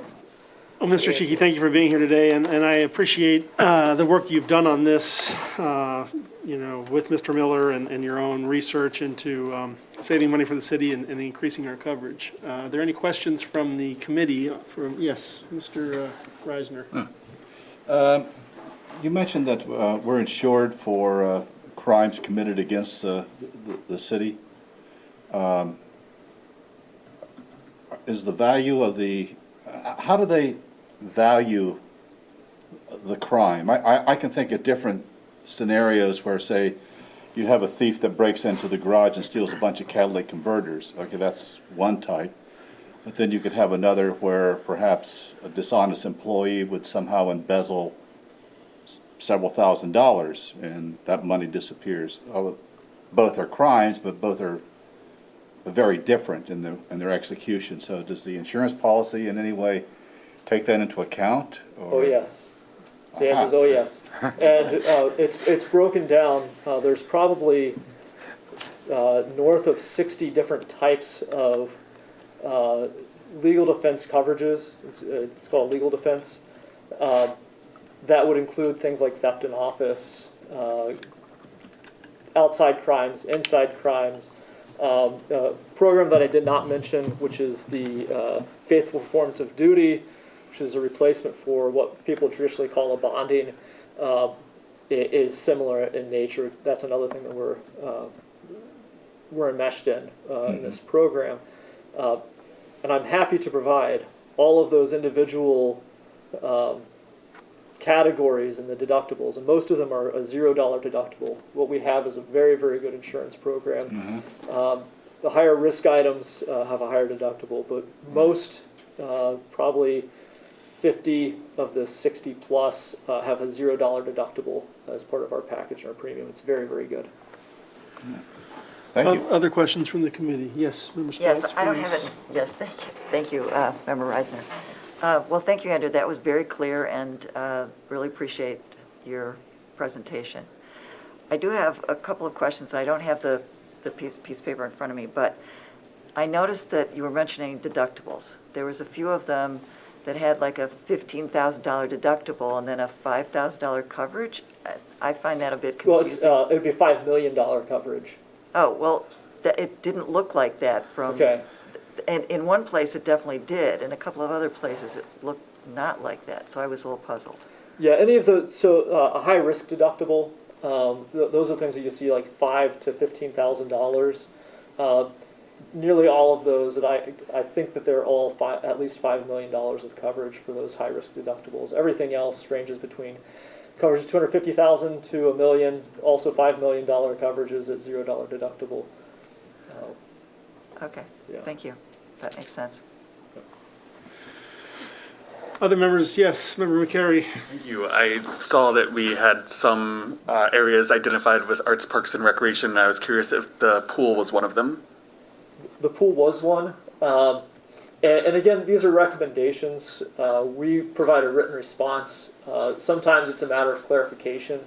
So an example from the pool was a recommendation that we follow the Model Aquatic Health Code, the MAHC, which is a national standard. It's not compulsory. We're not required by the state of Ohio, which is our governing body for aquatics. I know a little bit about aquatics. It's not a requirement, but it's a recommendation. So they wanted in their report that for their risk exposure, our risk exposure is to follow that code, which is something that I would recommend too. I think it's an important one. Would following that code mean additional duties performed by staff or something else? The Model Aquatic Health Code generally outlines how often you would test chemicals, for example, how much training time you would provide for staff, what that training would look like. So a Model Aquatic Health Code may say for your zone coverage, where you have different lifeguards that need to be placed at a certain distance to meet a certain spot in place. It's very common, and it's something that, to my understanding, at least at the point when I was involved, we followed the Model Aquatic Health Code very closely. It's just, again, it was written in the report. Thank you. Yes, Member Swank. With the transition from owning vehicles to the enterprise system, where those vehicles will be new and probably more valuable, what effect is that going to have on that portion of our rates? It's likely to have a bit of an effect. In some cases, we may see an increase, but in other cases where we have older vehicles that have less safety features and equipment, we may see an actual savings.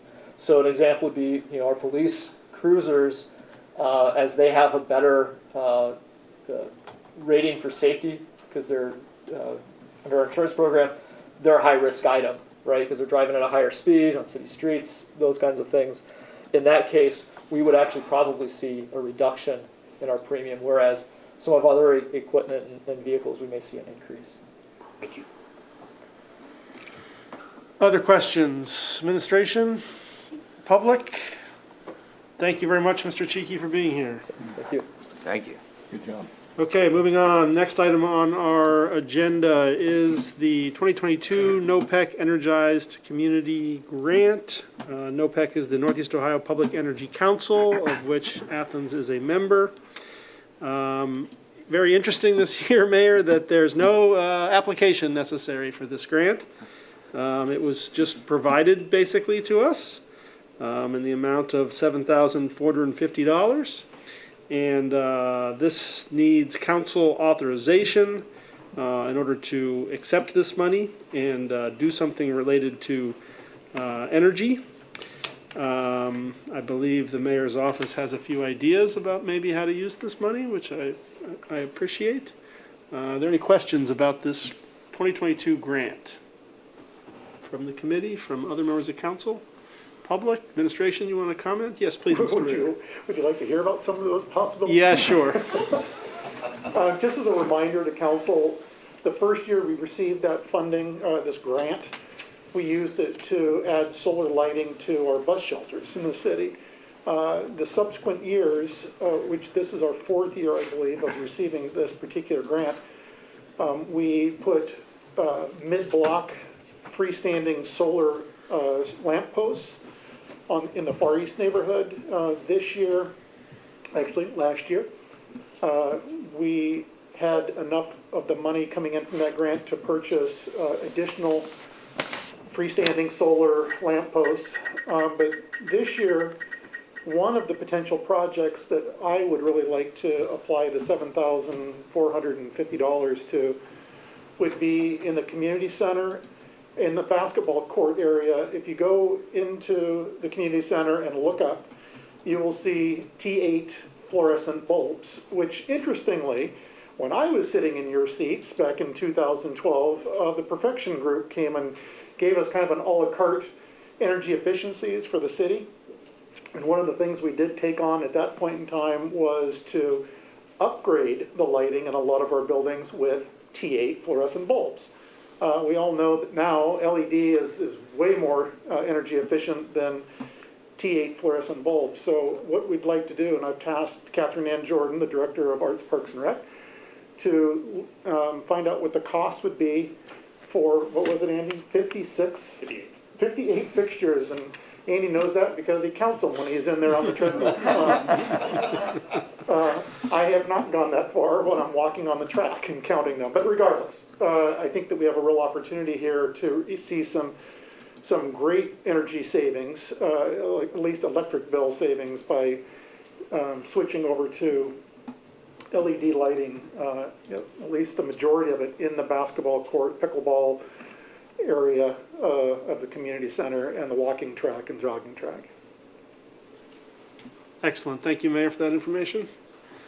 Okay, moving on to the next item on our agenda, our appropriations. So I will go through these and see if there are any questions.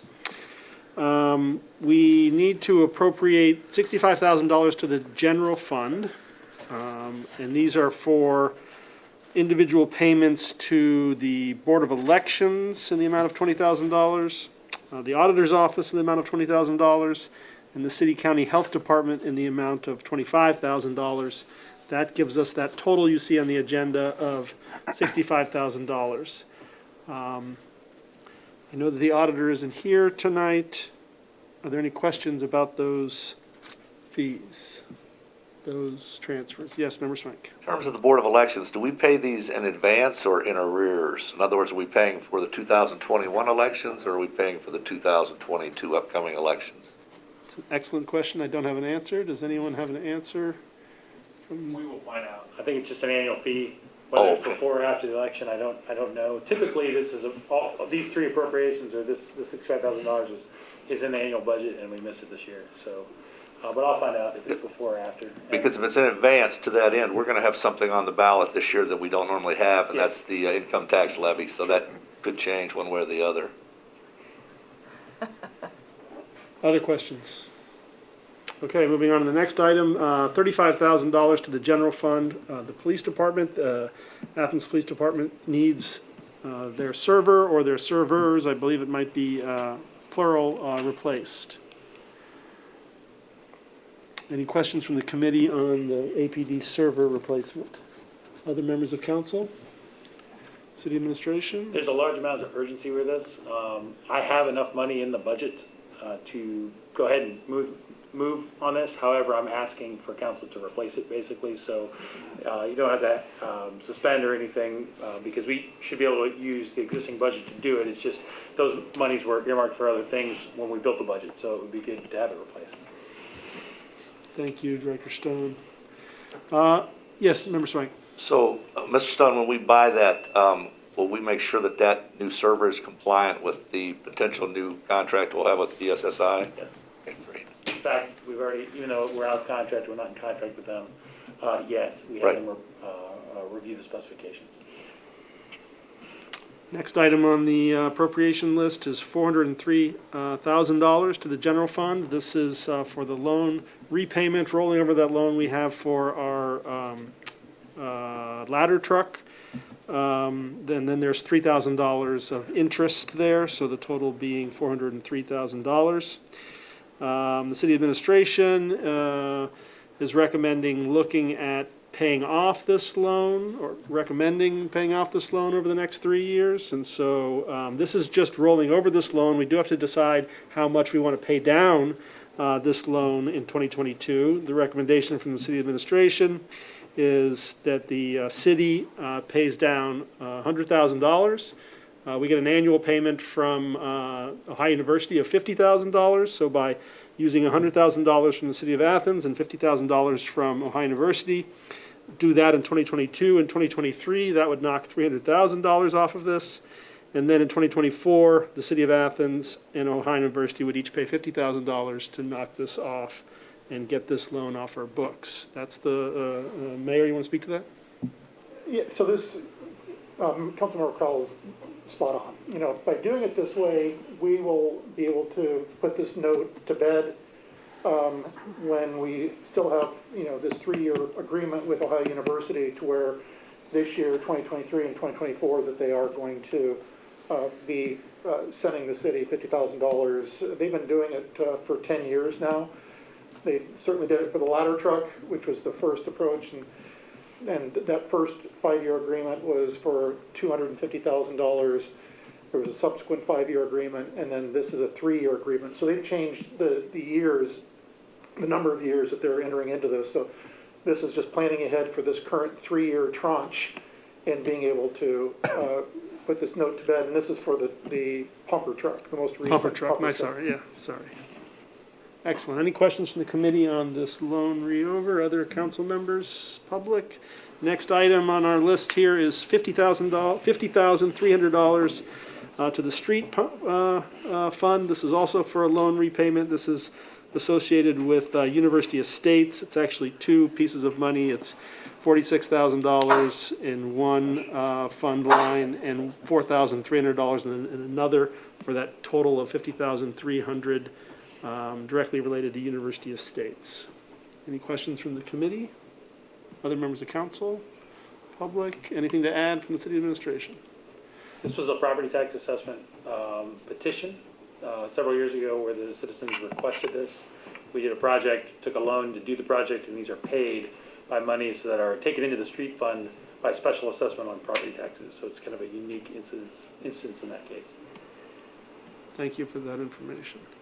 Next item is $9,301.20, which will be appropriated to the CDBG fund for transfer. We'll discuss the transfer here in a minute. These are, a few years ago, the CDBG program, or the state of Ohio, I'm not sure exactly, changed the way that we have to account for the monies that from CDBG projects, and so we have to pay administrative fees specific to the department that is involved for each of these. And so in this case, it's the water and sewer and the mayor's office and the streets office. And so the total for all of these is that $9,301.20. And we'll talk about the individual transfers here in just a second. Any questions from the committee on this item? Other members of council?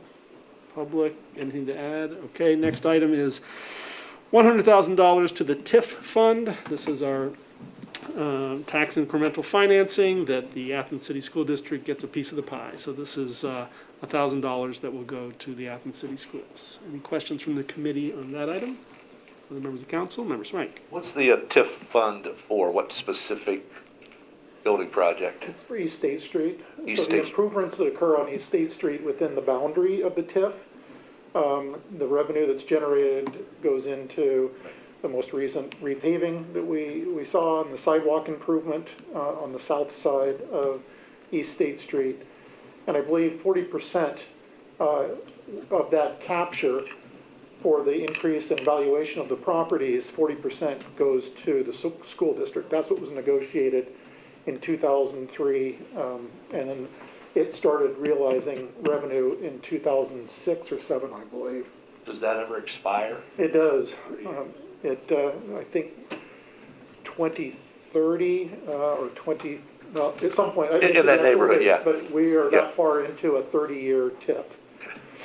This is the funds that were used to pay the debt on the East State Street improvements project that widened East State Street from 3 lanes to 5 lanes in 2002-2003 timeframe. And at the time, the administration and the council enacted a TIF and struck a negotiation with the Athens City School Districts, which had to approve it, such that I believe it's 45%.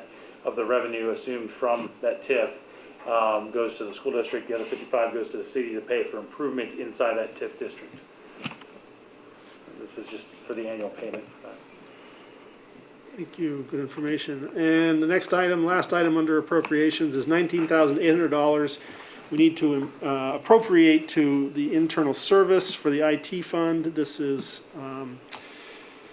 just an item that we missed in the personnel ordinance, staffing ordinance, which is the medical costs, so the medical benefits for an additional IT position that is not currently funded, but is in the staffing ordinance, that depending on how our transition to our new proposed IT structure, this position could have the possibility of being filled. In any event, it needs to have this appropriation for the medical benefits for the position, and so we're appropriating it here. Or we will appropriate it next week, but discussing it tonight. Any questions about this final? Yes, Member Reisner. Let me get this straight. Okay, the position is not funded, correct? That is correct. But we're providing medical insurance for... There will be no medical, it won't be, I think by law, it has to, the medical benefits have to be appropriated. If it's never filled, then that money goes back into to the general fund. So there are other open positions in the city that also have, that were caught and that have this, have their medical, we just missed this one. All right, we got it. Other questions? Other members of council? Public, anything to add? Okay. Then we're moving down to transfers. So transfers, these are the four items that total that appropriation of $9,301. So about $1,400 to the general fund for the mayor for administrative portions of the CDBG grant, $2,300 to streets, $2,700 to water, and $2,700 approximately to sewer, in order to have the administrative fees for those grants to be in the proper places that the grants were actually connected to. Any questions from committee members on the CDBG transfers?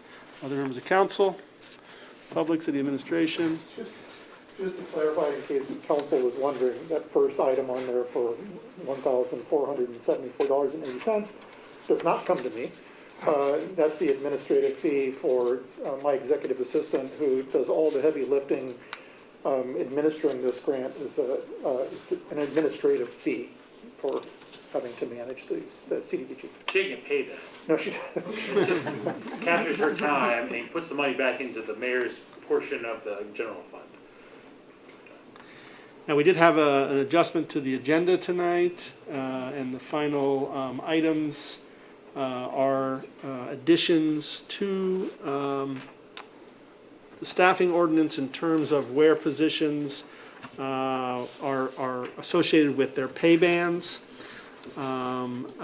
We have discussed a number of positions within the city, including the diversity and inclusion training coordinator, the construction manager, and the code office, garbage split, general secretary. The director of human resources has updated the pay grades for those positions. Is there anything else, President Nisley, that I need to add there for that item? That I'm aware of, but they now have the pay grades associated with them that were needed. That's what we were lacking before. So we've discussed these positions previously, we just didn't have the pay grades. Any questions from the committee on this item? Other members of council? Public? Speak now. Administration? Okay, that will be it for finance and personnel. Thank you, President Nisley. And I misspoke earlier. Thank you, Councilmember Crowell. We still have 2 more committee meetings, but with fewer agenda items. So Transportation Committee is next with Councilmember Reisner chairing that, and joined by Councilmembers Ziff, Swank, and Grace.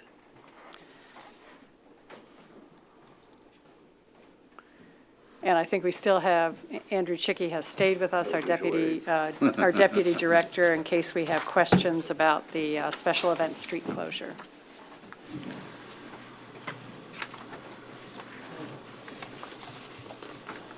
Thank you, Madam President. Just one bullet item, Transportation Committee, that covers a couple of special event requests, ordinances that will come up.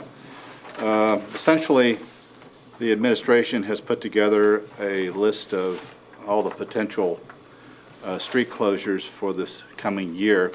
It's on our disk drive, and I think everyone has probably seen a copy of that, so I'm not going to read them all now. I will probably read this at first reading, but it is an extensive list, and I think this procedure of getting everything done now, ahead of time, before all these things hit us, which we've sort of done in the past, is a really good idea. So if Mr. Chicky would like to get into the grass on this and explain it to us.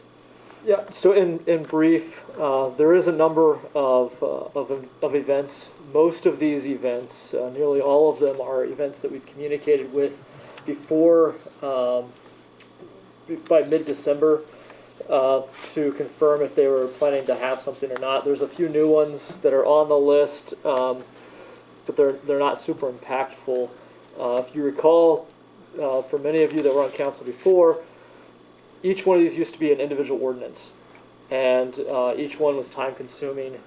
So our goal, what was communicated to me from the mayor and service safety director, was to consolidate this and speed the process up, since a lot of the same information was happening over and over again, and then trying to capture all of it ahead of time so we're out in front of it.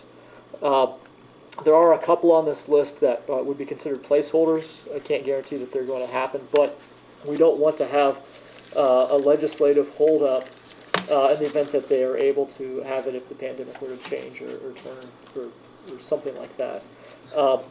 Lastly, you may notice that there aren't necessarily streets associated within the legislation, and that is to give a latitude if we need to make adjustments. For example, there's an anticipated closure of a city intersection for most of the summer for construction for Ohio University. We want to be able to be flexible to make movement around so that we can safely move traffic and people where we need to. That's it in a nutshell. So if you see it on the list, it doesn't necessarily mean it's going to happen or not going to happen.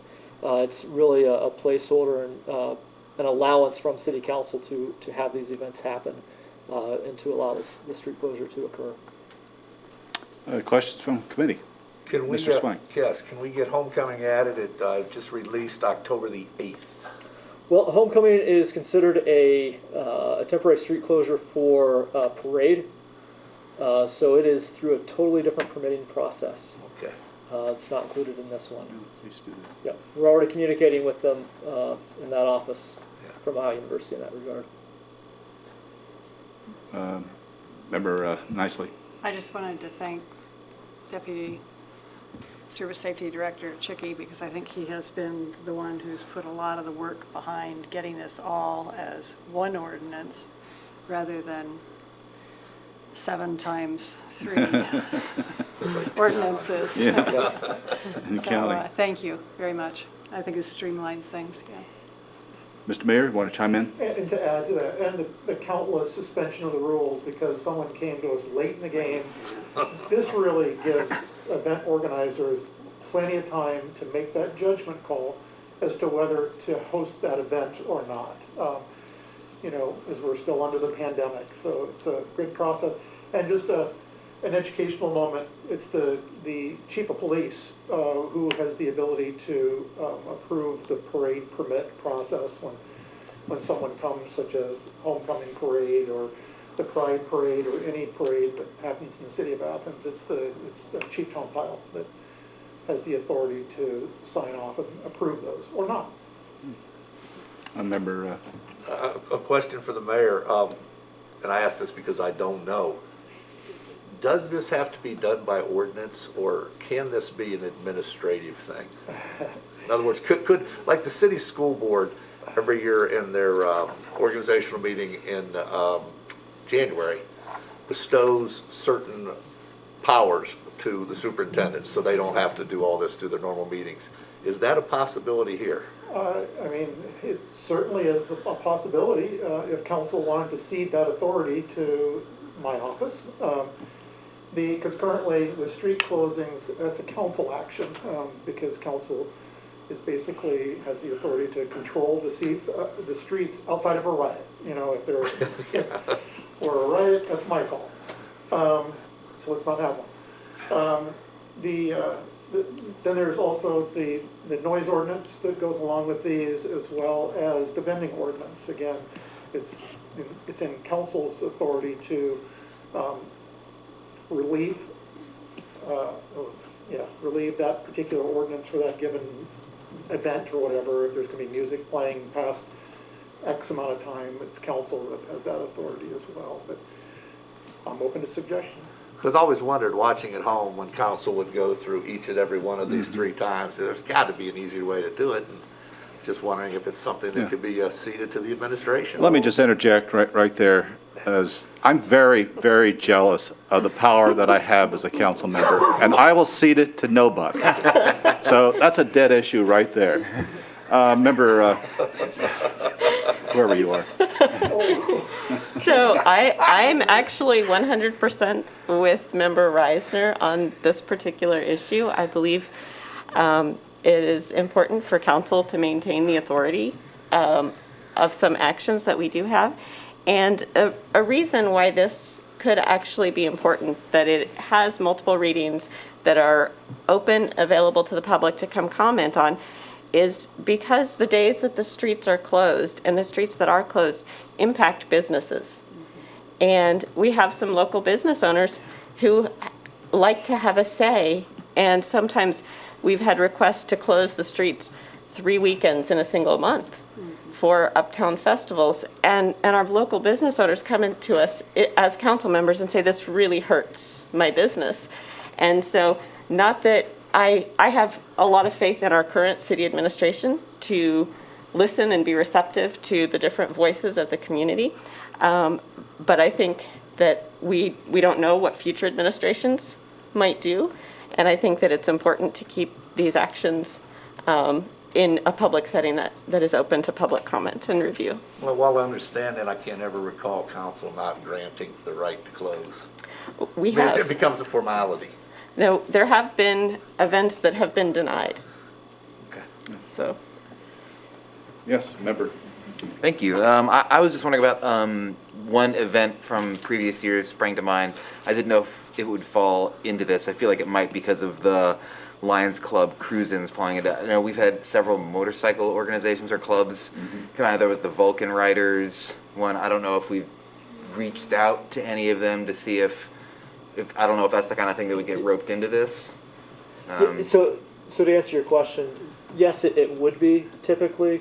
We work very closely with the Athens County Convention and Visitors Bureau on those types of events, and they bring forward that request on behalf of those groups.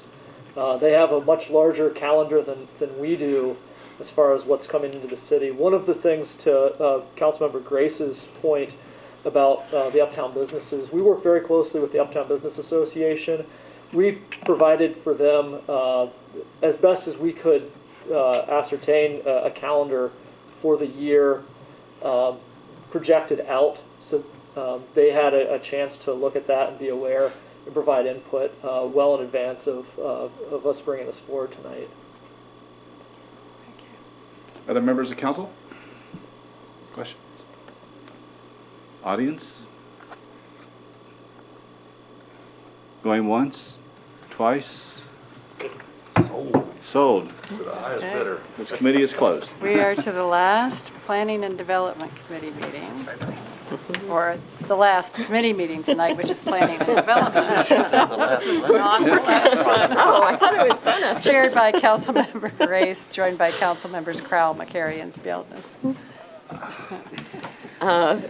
Thank you, President Isley.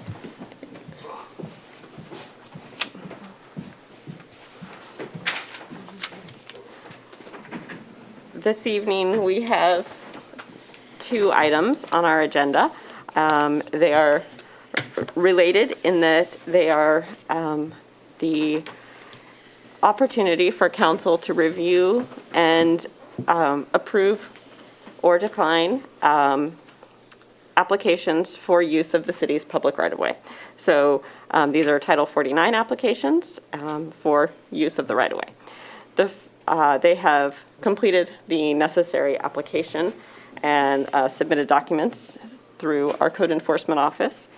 And the first one is for a commercial development on East State Street that is a Zone B3. And this business development is seeking approval to use some of the city's right-of-way off of East State Street for parking spaces. And the location is, it's listed as 960 East State, and it would be on the north side of the street. It was formerly a gas station, has been a used car lot, has been just empty, and they are proposing to put in 2 commercial businesses with drive-throughs, and the application says a Starbucks and a Chipotle on East State Street. So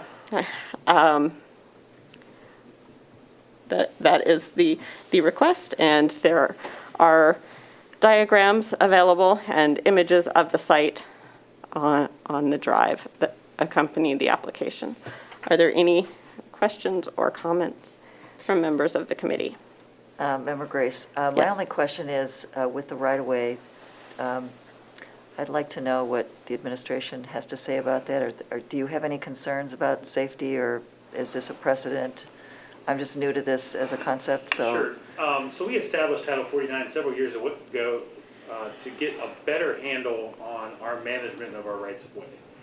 There used to be an older mechanism called a revocable license for use of the right-of-way that we basically took that process and we took the process of permitting utilities, which have other authorities under the PUCO to use public rights-of-way in Ohio, and roll them into one comprehensive right-of-way ordinance in Title 49. The special use of the right-of-way are the one-offs for not operation of a system. So American Electric Power doesn't do special use of the right-of-way permit every time they put a new pole somewhere. However, if there's a property owner who wants to put a fence that's inside the public right-of-way, then they would have to get a special use of the right-of-way permit. And a couple of those have come through here recently. In most instances where this is done is when a zoning requirement requires a certain number of parking spaces, or even if it's not a zoning requirement, if it's just in order for a business to operate, they would like to have a certain number of parking spaces, and the right-of-way goes several feet beyond the back of the sidewalk, which is the case in this particular instance on 960 State Street. It's the case on the Columbus Road one as well, in that the plans basically call for the front of the parking spaces to come inside that space from behind the sidewalk and kind of where they pull into the parking space. So to answer your question, I don't have a problem. I don't think there's any safety issue with this. It will be good to see a beneficial reuse of these long vacant parcels. So my recommendation in this case is to approve this special use of the right-of-way. Thank you, Director Scott. That was the question I had, because it seemed to make sense to me. I'm kind of excited about it, actually. Member Crowell. I have no objections to the use of the right-of-way, and especially with no safety. I just want to point out that when I grew up here, there were no burritos and there was no coffee shops. It's unbelievable how the world has changed, and we now have how many coffee shops and how many places to get a burrito. I'm not against, business and new businesses and a new tax base and using properties that haven't been, but I am just really surprised at the number of corporations that now provide these that we didn't have in the old days. But Woolworths worked pretty well. The Frisch's Big Boy, I don't know, how far back do people go? I mean, come on. All right, thank you. Just a little rant. Any other comments from members of the committee? Member Reisner, I saw your hand up first. Yeah, since that used to be a filling station, is there still a buried tank there anymore? Is that gone? They've been removed. Oh, good. We've got the records of that. The Okay. fire chief maintains records in addition to the Ohio Department of Commerce maintains records as well on whether or not tanks remain and once they're removed. Okay. Did you have a question or comment? Never mind. Okay. So, Donkey coffee, I'll say it for him. yeah, yes. Quick. Of course, saying back in the days of black and white TV. But no, seriously, I went out to piggyback on Mr. Stone's comments. I went out and walked that property. And the thing I like about this is it makes parking in the right-of-way legal. Because right now, there is an inordinate amount of business parking in the right-of-way on East State Street that is not legal, which also impairs sight lines for drivers coming out of the 9 streets on the far east side, and it's a real safety issue. So to be able to do this in a way that's both legal, been reviewed, and safe is very good. The second part of this is what they're moving is, if you've looked at the drawings, they're moving the business closer to East State Street so they don't have to go in the back and start bulldozing the hill and creating who knows what kind of problems from that. Yeah, I would agree with Mr. Stone wholeheartedly. This will work, and it's nice to see it being done in a legal format. Plus, that area is an eyesore right now, so this will be a great improvement. Thank you for that comment. And I am guessing at Member Ziff's thoughts and comments, I would say that I love and support our local uptown businesses, and but I think that there's value in having active businesses rather than vacant spaces. And so I look forward to the new businesses and hope that that they're successful. Mr. Mayor, did you have a comment? I do, and I'll be brief. You know, for me, looking at this improvement or development, currently it's a gravel parking lot, which has posed challenges to gravel flowing into East State Street after having repaved it in 2019. And so that'll be a big improvement to have a paved drive. And the other thing is this is within the TIF area that we were talking about earlier tonight. So this is taking a property and putting 2 new buildings on that in that area, which then will contribute over time into the TIF before the TIF sunsets. That's great news. Do we have a timeline on when these will be? I mean, they've been through Title 41, and this is just one other portion of the permit. So, we understand them to be planning construction this year. Great. I can't say when they'll be open. Thank you. Are there any other comments or questions? Okay, seeing none, we will move on to another right-of-way use. And this one is on Columbus Road. We are going to have a new freestanding emergency department. That is at least the plan brought here by Marietta Memorial. And this is a request to utilize the public right-of-way to establish parking and a monument sign for the new freestanding hospital emergency department. And like the other, they have completed the permit application and provided schematics. So I found there's a little bit harder to read than those provided for East State Street.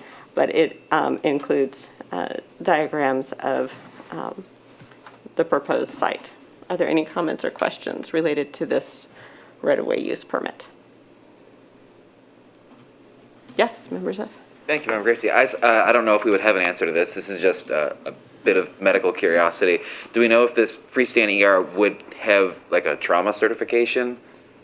Or, I don't know if that's too far into the weeds for this early stage of it. Can I ask a question? But, Yeah, I don't know I don't know is my answer to that question. I can easily find that out for you as to whether it'll be a trauma level X. I don't know. I will share with council that, in conversations with the CEO, Mr. Cantley, that, this is going to bring initially 60 new jobs into the city of Athens, and they do have plans for a phase 2 as it goes on, which would be an additional 100 plus employees to that. So I view this as a real great opportunity for the city of Athens as we move forward. So, and it's it's an area of Athens that we've seen slow to develop on Columbus Road. So that'll also hopefully help spur, because with something like this of its size, it's not inconceivable to start to see potentially some restaurants go in that would be catering to this hospital. And not inconceivable either, much like the Marietta Memorial up in Belpre, Ohio, to where they started experiencing senior housing going up near the hospital because of the asset that a hospital is to someone who has health needs. Just 1 minute. Just quickly looking, the Marietta Hospital is a level 3. That does not, of course, mean that the freestanding emergency department in Athens would also be a level 3 trauma center, but the hospital is a level 3 trauma center. So there's that much information. Are there any other questions from council members or administration? Member Grace? Yes. Yeah, just a couple things. First of all, I mean, this is a general comment, but, you know, we're constantly reading about hospitals closing in rural areas all over the country. I'm so surprised that we've gotten this much medical facilities concentrated in this small town. I'm thrilled, I think. I hope this is going to be a go and it's going to be really helpful to the community and the county and all that, but I have to admit, I'm curious. But my other comment is similar to the last one. Do you both, Mr. Mayor and Director Stone, do you both approve of this? Are you comfortable with the use of this and the right-of-way use? I absolutely am. Okay. And to your point, you know, we do have, we've got Holter Clinic, everyone knows that, we have Ohio Health here, we have Marietta Memorial already, it's been here Right. for some time now. Right. And I would contend, and you couple that with a wonderful College of Osteopathic Medicine with HCOM, you know, that we kind of become a medical delivery hub, a medical services hub in southeast Ohio. You know, so that we're not seeing people have to go from, say, Amesville or Chansey or any other villages that are nearby and having to go either all the way up north to Columbus or across the river to Parkersburg. And so this is, you know, I think this is wonderful. Having, you know, more hospitals here means that we will slowly start to be recognized as a hub in which healthcare or stabilization can occur here. Certainly if someone's had a real, you know, something that can't be managed here, then of course you'll likely be, you know, med flighted up to Columbus or transported to Columbus for that advanced care. But you know, I just think that this is a real great thing to be happening here in the city of Athens. And Director Stone, are you? Yeah, from my perspective, the right-of-way on Columbus Road is, in this particular area, is 148 feet, which is pretty wide for a two-lane road. That was, it was acquired back in 1948 when Columbus Road was built as the state highway through that particular area. So many businesses on Columbus Road have special use of the right-of-way permits for signs or parking because of the width of the right-of-way. Now, I'm not advocating that the city vacate that right-of-way. You know, I think it's good to have that control and the ability to expand both utilities and lanes in the future. However, it's almost impossible, given the flood aspect of what's going on over there, for a business to develop without putting a sign or parking in the right-of-way. And so I think it's an appropriate use in this particular case. I could talk to you for a long time about this parcel and what's going on under the ground there, and a couple of lawsuits that we were subject to because of what was going on under the ground there, and this project is solving all of those. So I'm thrilled to death with that as well. Well, thank you very much. I really appreciate your reports. Member Crowell. Thank you, Member Grace. I'm all for this as well. I believe this is in the wellhead protection zone, Director Stone, so that should obviously be considered. Not that this business is going to do anything for the wellhead area. I just thought I'd add to my list burritos, coffee, and healthcare. Right? We had sheltering arms. That was it. Right? No? All right. Sorry. Thank you, Member Grace. Are there any other questions from council or administration? And members of the audience? Yes, please go ahead. Thank you for waiting. Jordan Paisel, 61 Franklin. Brief question for the mayor. So you gave job numbers of 60 and maybe 100 if they expand. Is that like permanent full-time positions, or is that in just the building process? Because I know a lot of times when things talk about bringing jobs to the area, it's just in the building process. Yeah, no, it's for the business itself, for the hospital, so it's not construction. It's gonna be, 60 employees at Marietta Memorial that are there, with future expansion to possibly increase it by another 100 plus. Thank you. Any other comments or questions? Thank you so much. That's a very in-depth conversation of a right-of-way. Permitted use, and that concludes our committee this evening. And that concludes our meeting for this evening at 9:16. We will next meet on February 7th.